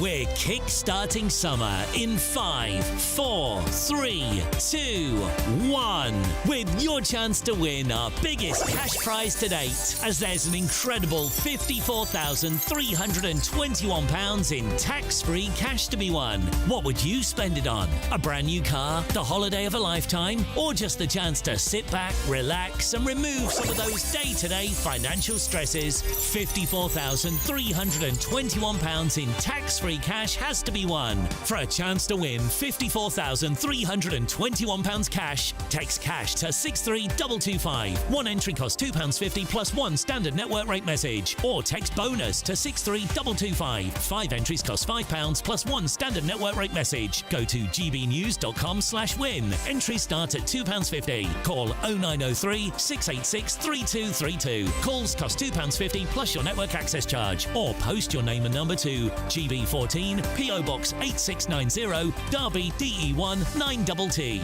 UK only. Entrance must be 18 or over. Lines close at 4 p.m. on the 1st of August. Please check the closing time if listening or watching on demand. Good luck. It's Patrick Christie's Tonight, and here we do things differently. It's explaining the absolute madness of this, doesn't it? It's explosive. I mean, this is very good. It's lively. 850. Your government sat there, Sean, and it did nothing. It's controversial. And the Middle East has been in turmoil since before I was born. It's everything you need to kickstart your evening. Everyone's had their Weetabix tonight. I love to see it. That's Patrick Christie's Tonight, weeknights from 9 p.m. Only on GB News, the People's Channel, Britain's news channel. GB News Breakfast, every day from 6 a.m. Welcome to Dunkirk. Yes, this was was described as our darkest hour, and of course it was British expeditionary forces that had to get lifted off the beaches, and the real problem was that the big naval ships couldn't get in close enough, so these little small boats that you see, 933 of them, were called up, and they managed to evacuate most of the troops out of there over that week period. And unfortunately, out of those 933 small boats, unfortunately only 697 of them returned. The majority of those that were wrecked at that stage were under enemy fire. And every big anniversary, these small ships return to Dunkirk to educate, to remember, and then to sail back to Britain. And there has been so much interest here in Dunkirk and these small ships. How important is it that we remember Dunkirk? Incredibly important. 85 years ago, there were 250,000 troops on the beach up there, another 25,000 in the rear guard. None of them knowing whether they were going to live or die, or whether they were going to be rescued, or even if they could be rescued. And based upon what's happening today, we need to remember what happened then, and commemorate that and celebrate the fact that we still are aware of it, and these boats exist as well. So it's just so important to us. Lots of these little boats back in the day were only brand new, Yes. and the Admiralty just took them away and used them. Yeah. And the men that were on them didn't necessarily own them, and there was quite a few of them destroyed. There were 240 of them destroyed over that whole period. GB News, the People's Channel. Mornings don't have to be tiresome, especially if you have the right company. Wake up to news as it happens, opinion and debate, and of course, a little bit of entertainment too. Because when the kettle's on, we're on. That's Breakfast on GB News, a show worth waking up for. Every morning from 6 a.m. Only on the People's Channel, Britain's news channel. We'll spread the news, you spread the word.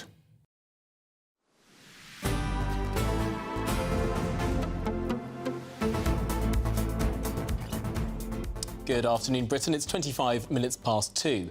Now, the so-called Freedom Flotilla carrying Greta Thunberg and 11 others has been stopped by the IDF on its way to Gaza. Yes, the climate activist claims the goal of the voyage was to raise awareness of the humanitarian crisis in Gaza.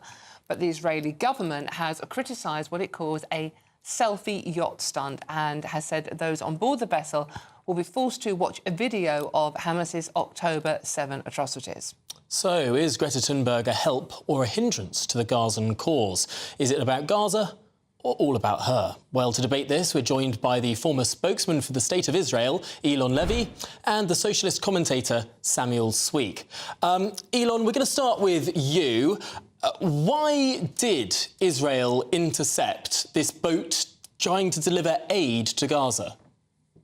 Israel intercepted Greta's boat because it has a lawful maritime blockade on the Gaza Strip, territory controlled by the Hamas jihadist regime that is still waging a war against Israel and holding hostages.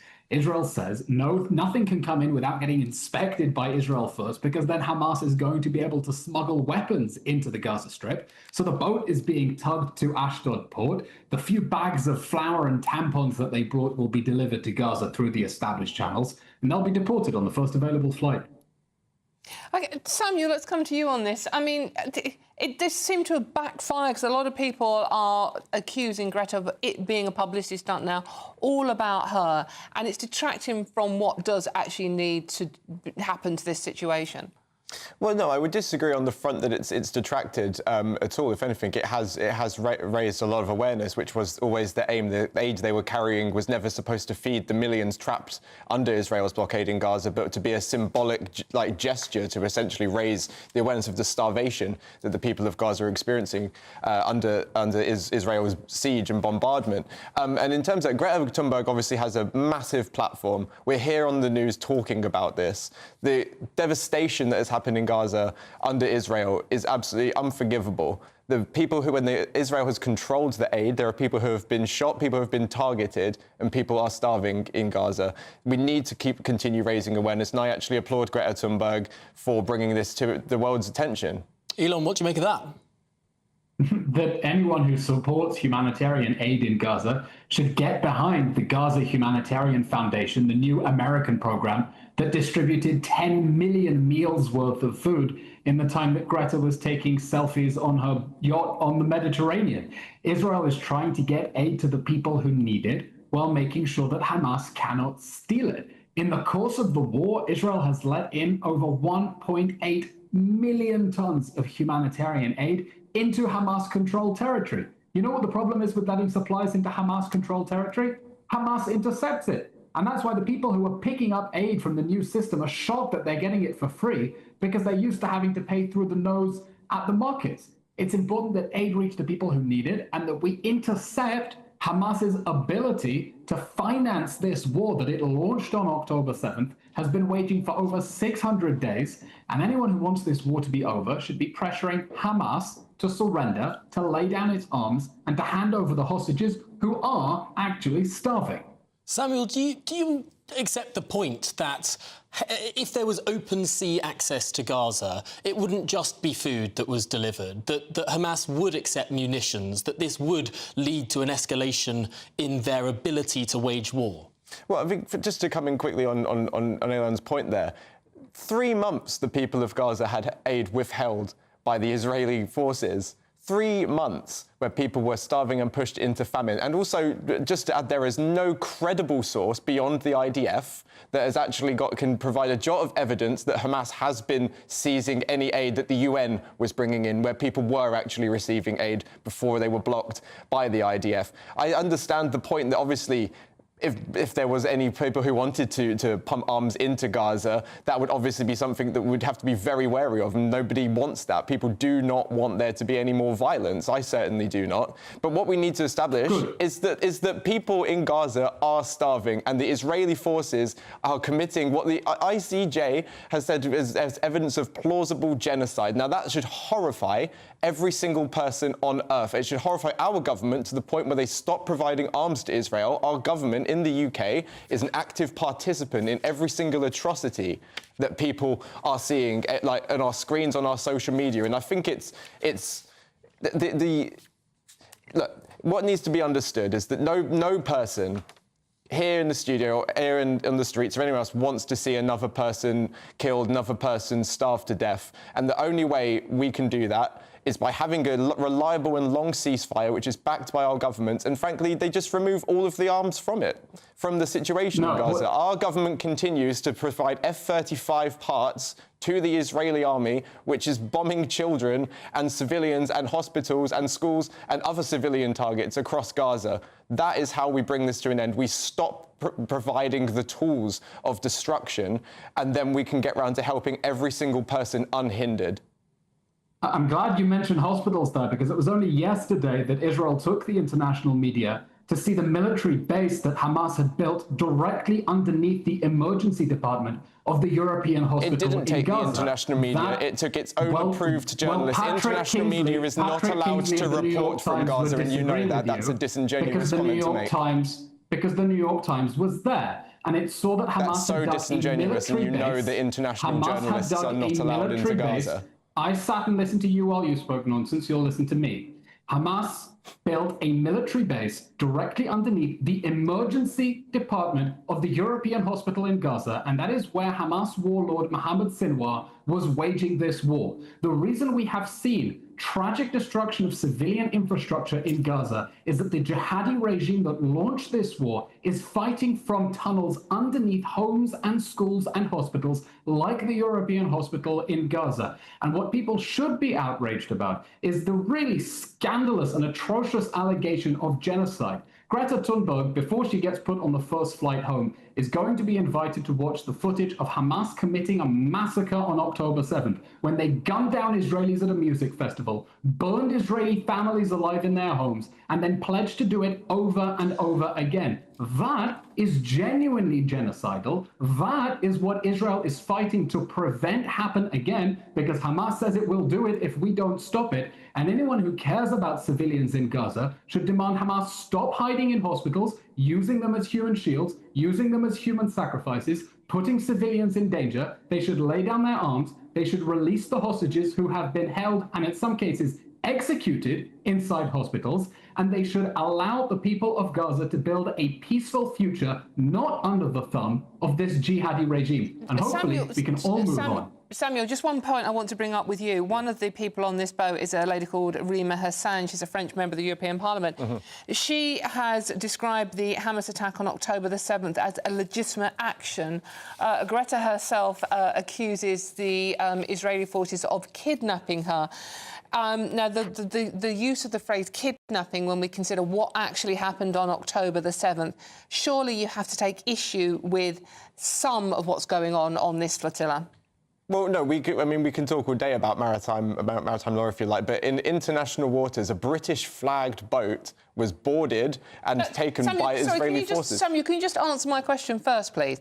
One of the people on this boat... It is technically under the piracy law an abduction. Yeah, yes. But to use that phrase kidnapping when... That's what abduction is. What happened, they've been put on a boat and they've been given sandwiches and water, and we've all seen those pictures. Yes, the Israeli propaganda media made sure we did, yes. Right, and Hamas are not putting out propaganda either. Of course, but the food and the water, yes, of course, that's the part they want you to see, but what they are not talking about is how under maritime law, boarding an internationally flagged boat is against the Piracy Act.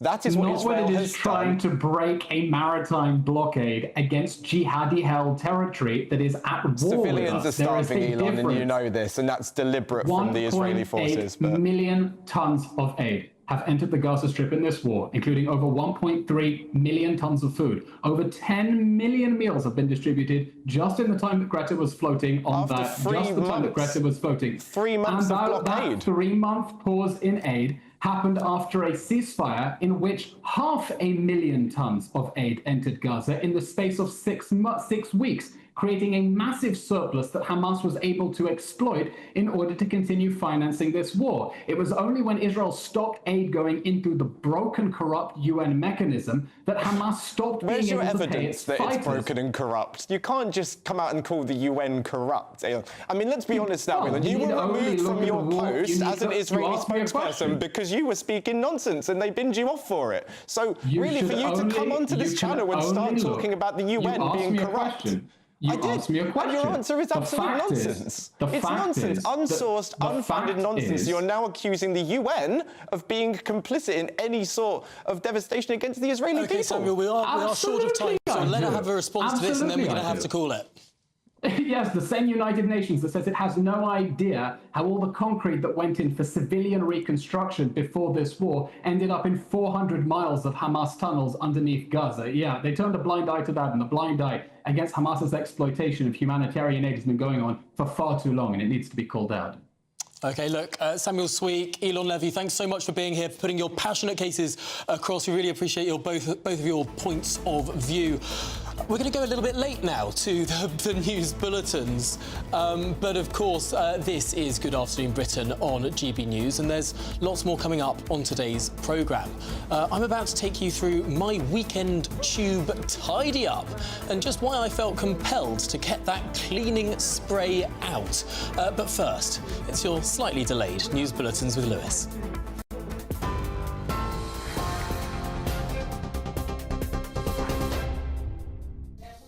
Thank you very much, guys. Good afternoon. It's just after 2:30. Here are your latest GB News headlines. 9 million pensioners are to receive winter fuel payments. In a statement, the Chancellor announced that all pensioners in England and Wales with an income of or below £35,000 a year will benefit from a winter fuel payment. This extends eligibility to over 3/4 of all pensioners.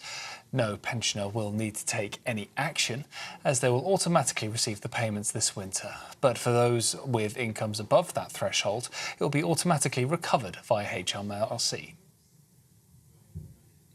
Nigel Farage has called for Port Talbot's blast furnaces to reopen after they were shut down last year. On a visit to the Welsh town, the party leader said that the resumption of traditional steelmaking should be a long-term ambition for the country as Reform UK sets its sights on the Welsh elections in 2026. So I'm here today to say that our campaign for Senedd next May starts in earnest today. We've got a lot to do. We've got to raise money.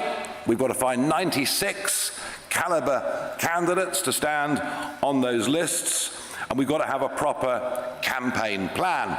And I want to make it absolutely clear. Our aim is very simple. Our aim is to win. Our aim is to win a majority. And our aim as a party is to govern in Wales. And I believe that it is achievable. Well, those are your slightly shortened GB News headlines for now. Finance next. For the very latest GB News direct to your smartphone, sign up to News Alerts by scanning the QR code or go to gbnews.com/alerts.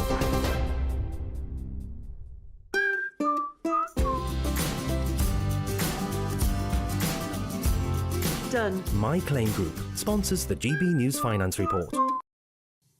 But before I go, here is a quick snapshot of today's markets. The pound will buy you $1.3540 and €1.1875. The price of gold is at £2,450 and 88 pence per ounce, and the FTSE 100 is at 8,813 points. Done. My Claim Group sponsors the GB News Finance Report. Hi there and welcome to the latest update from the Met Office for GB News. We're going to see a lot of cloud today and it's going to turn increasingly damp across many northern parts of the UK. Largely dry further south, some brightness with an area of high pressure sitting close to the south of the UK. But it's this system, these weather fronts, that are pushing in now across Scotland, Northern Ireland and then later for Northern England. A few showers ahead of the more persistent rain, but the rain does turn heavier and more prolonged across parts of Scotland, Northern Ireland and Northern England as the afternoon continues. 1 or 2 showers across Wales, but otherwise actually plenty of dry and bright weather in the south, albeit a lot of cloud. Temperatures up to 21 Celsius in the southeast, mid-teens where it's raining through the day. Some heavier rain at times for western Scotland through the central belt into Glasgow, for example, during Monday evening. And extensive rain is expected across Scotland. A brisk breeze for Northern Ireland and likewise some heavy rain moving through, that rain reaching parts of North and West Wales, Northwest England. On and off rain, I think, for northeast England and a lot of cloud for the Midlands, but mainly dry at this stage. Some clear spells towards the south and southeast. This whole system's moving through. It's pushing east and south as the night goes through, and the rain will turn increasingly patchy and light, but there'll be a lot of cloud overnight, a keen breeze, so it is going to be a relatively mild, if not warm, night in places. But it's a dull start across much of England and Wales as the decaying weather front sinks south. A lot of low cloud and some drizzly rain at times, that persisting until after lunchtime for some places. Brighter skies further north, 1 or 2 showers, particularly in the north of Scotland. Otherwise, it is an improving picture, highs of 23 Celsius.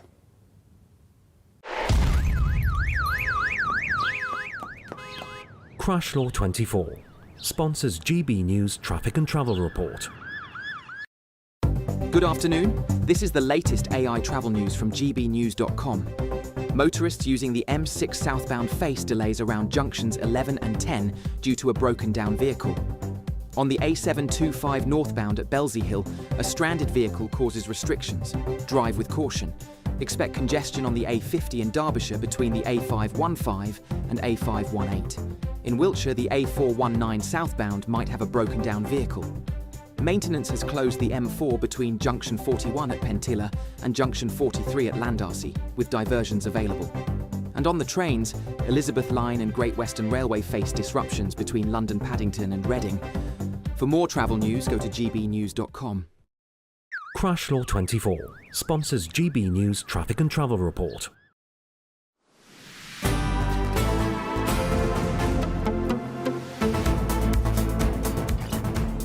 Hello, welcome back to A Good Afternoon Britain with him, Tom and me, Dawn. Now, Tom, what did you do with your weekend? It sounded very interesting. Well, shall we have a look? Welcome to the Bakerloo line, where over the last year, 2 years, every single carriage seems to have been just absolutely covered in graffiti. So we're out this morning to try and do what the Mayor, Sadiq Khan, seemingly can't. Let's clean up the tube. Look, these doors used to be covered in graffiti, but no more. See, it's not impossible. Not impossible it is, because there is so much that can actually be done. And just a few friends of mine, actually a guy called Joe Reeve, who organised this all, he's from the campaign group Looking for Growth. He got in touch and said, do I want to come? And I was like, absolutely, I bloomin' do. Because I think we can show some pictures of some of our work, which was just on Sunday morning.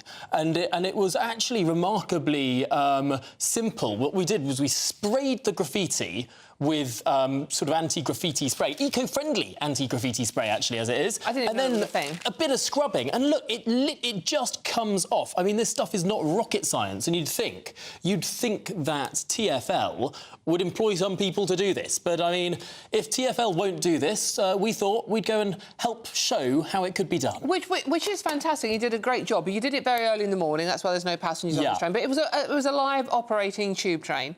And this is I mean, the train is actually moving as we scrub. And this is the Bakerloo line, isn't it? Which is one of the oldest lines in London, if you're not a Londoner. I mean, it's a very small, deep underground train line, and it's one of the worst for graffiti. Yeah, and it's only recently that it's become so bad. I mean, when I first moved to London and I was, taking tube trains, I would never see this level of graffiti. Only in the last year or two have we started to see real intense amounts of graffiti, particularly on the Bakerloo line, but also on the Central line. And it just seems that TfL has given up. Well, you were telling me, Tom, that a couple of train drivers, when they saw what you were doing, said, brilliant, well done. Yeah, well, because we were on this train for a long time, so we went right to the end, to the depot at one end and to the other. So we all had to get off. And the tube driver actually told us when that particular train was coming round and back again so that we could get back on it and complete our work. But the two tube drivers we met were nothing short of really happy that we were there doing this work, that sort of we had a bit of civic pride that seems to have vanished from so many people. So the $64,000 question is, why aren't Transport for London doing this? If it's not that difficult, why aren't they doing it? Have you had any response from them? Well, frankly, what they have said for some time is that their big industrial depot washers have got some problems.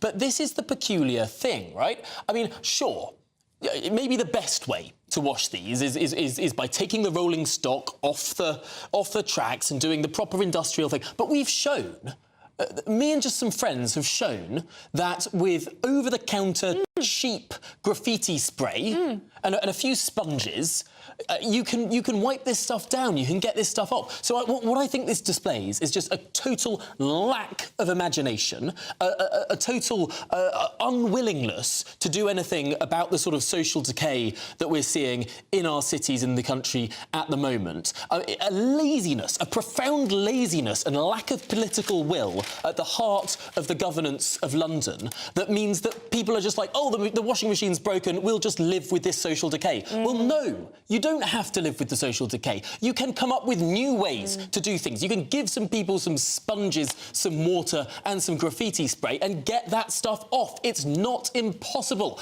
Pull your socks up, Sadiq. Do something about it. Yeah, well done. Or go and have a joint. You know, that's a really good idea, Sadiq. That's really going to help the situation in London by legalising or decriminalising cannabis. But as Tom said, go and get stuck in there. Thank you very much, Tom. I think it's a great job. Well done, you. Well, I mean, do you know what? We all went for a nice big pint afterwards because, I mean, yeah, we did. And to some extent, it is symbolic, right? We only did one carriage of the train, but it was proving that it can be done. But, you know, we're going to go do more. We're going to go back out and do more. But really, what we wanted to show politicians is that this is not beyond the wit of man. No. And yet they seem to think it is. So, Sadiq Khan, we would like to hear your comments on this, please. You've got an open invite to come on this show and talk to Tom directly about why... Come clean with me. Why people aren't doing it. Come clean with... Yeah, Sir Sadiq, honestly, it was enormous fun. Please do come clean with us. Hopefully we can come up with new, innovative ways to make these tube trains just less full of despair and graffiti. Let's work together on this. Yes, indeed. So, that invitation is there. Come on and do it. OK, well, now we are moving on. If you are in search of some holiday sun, hopefully away from all the graffiti, here is a forecast for some of those top European destinations. Dinner under the stars tonight? That reminds me of our travel insurance. You mean all clear skies? All Clear Travel Insurance sponsors GB News Travel Destinations Forecast. Hello there. It's looking fairly settled across much of the Mediterranean as we go through the next couple of days, turning increasingly hot, especially for parts of Italy. For Iberia and the Canaries, we could just see a few showers around, but plenty of sunshine around too. But as I mentioned, for much of the central parts of the Med, lots of sunshine around, turning increasingly hot here. For parts of Rome, could see highs reaching the mid-30s as we go through the course of the week. And for much of the Med, really, as you can see, plenty of sunshine around. All Clear Travel Insurance sponsors GB News Travel Destinations Forecast.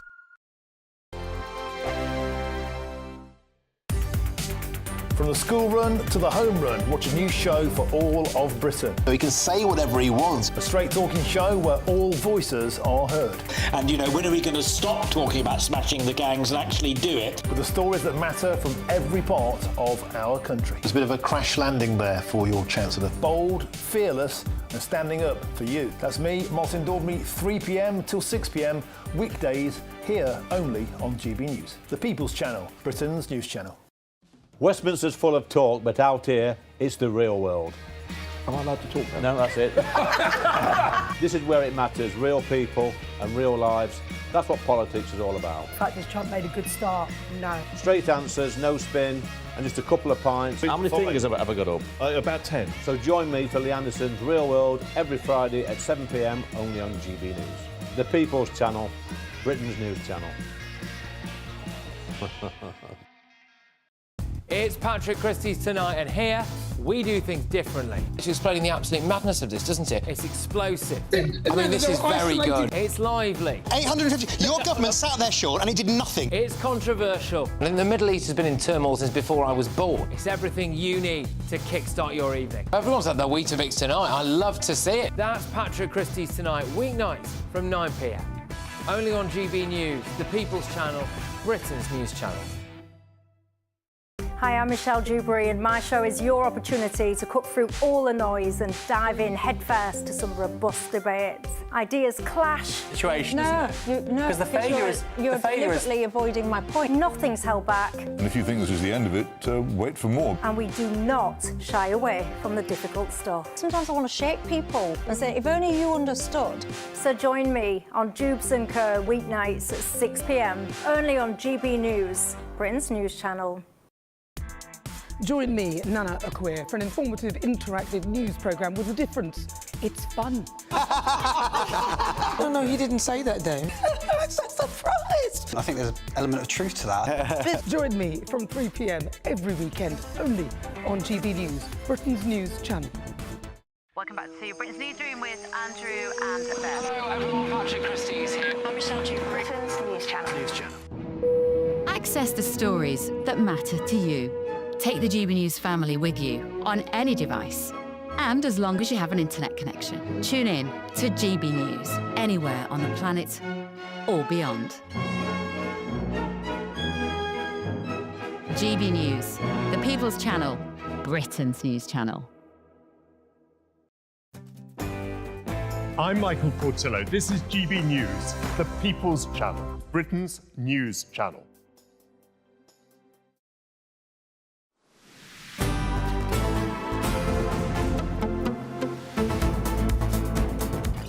Before we start, I just want to say lots of love in the room for you and your mates cleaning the trains at the weekend. So well done, genuinely well done. It turns out you don't have to just sit there and look at things being terrible. You can just do things. You can go and do things. Yeah. Rather than waiting for someone to do it for you.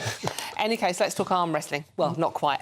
Vegetarians have seemingly replaced their hunger for meat with a hunger for power, with a study suggesting they have a greater desire to wield power than their meat-eating counterparts. This is fascinating. The study also found that vegetarians are more likely to value social status and less inclined to prize kindness and conformity. Hashtag be kind. Joining us now is media lead at PETA, Lucy Watson. Lucy, good to talk to you today. Thank you very much. You're talking to one person who hasn't eaten meat for over 40 years and one person who basically eats anything. Yes. So what's going on here? Are vegetarians really stronger and more determined and just more wonderful people? Well, you know, what's important to remember here is when we consider the cruelty, the health risks and the environmental risks of eating meat, it's really no surprise that more people are going vegetarian and vegan than ever before. And, you know, we know that leaving animals off our plates decreases our risk of developing certain cancers, it's better for the environment, and it saves, of course, animals a horrific death at the slaughterhouse as well. So for many people, this has absolutely nothing to do with power, and it's about leading a kind, compassionate life that, you know, respects all animals. Isn't it the case that farmers respect their animals? I mean, I've spoken to so many farmers over the years. I can't think of a single one who has more care and respect and love for the animals they raise than anyone else. I mean, surely you're trying to present a bit of an unfair picture there. Well, look, you know, many people in the UK consider themselves to be animal lovers, including farmers. But the truth is, if people knew what really happened in the meat industry, everyone would be vegetarian and vegan, and everyone would be rightly horrified. You know, animals are treated absolutely horrendously. They're mutilated without medication. They are forced into tiny, disease-ridden pens where they don't even have enough room to turn around. Mothers are torn away from their babies, and they all face an agonizing, brutal death at the slaughterhouse. And you know, in the UK, we kill billions of animals every year for a fleeting moment of taste, and it simply isn't necessary. We can all thrive on a plant-based diet. So Lucy, I'm afraid we've run to the end of the show, but thanks so much for putting your point across. This has been Good Afternoon Britain, and it's Martin Daubney up next.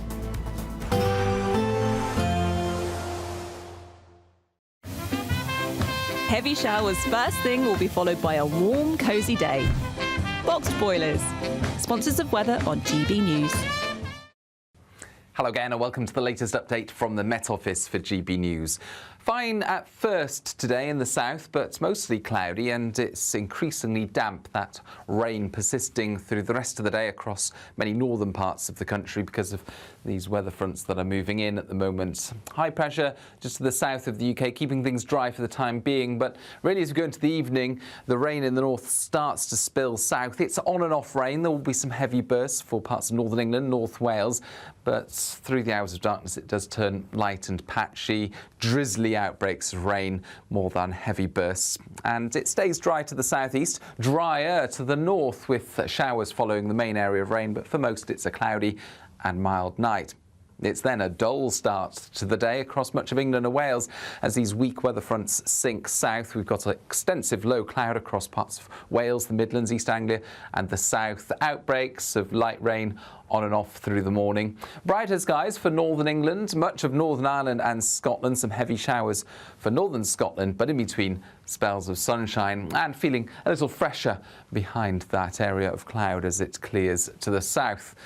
But it's going to feel fairly muggy in the south, I suspect, with the cloud persisting until early afternoon in places, and the drizzly rain will continue as well, but it will become increasingly restricted to the south of England after lunchtime. Brighter skies emerge then for the northern two-thirds of the UK, some fairly widespread sunshine, temperatures up to 18, 19 Celsius, certainly feeling more pleasant compared with today, but in the south it's a cloudier picture. Then as we go into Tuesday night, we're going to see a lot of clear skies at first, and that leads us on to a mostly fine Wednesday. It's going to start to feel warmer, and it's going to particularly feel humid on Thursday and Friday with the risk of thundery downpours. There will be a light breeze in the morning, leading to a warm front. Boxed heat pumps, sponsors of weather on GB News. We're kick-starting summer with your chance to win our biggest cash prize to date, as there's an incredible £54,321 in tax-free cash to be won. What would you spend it on? A brand new car, the holiday of a lifetime, or just sit back, relax and remove some of those day-to-day financial stresses? For a chance to win £54,321 cash, text cash to 63222.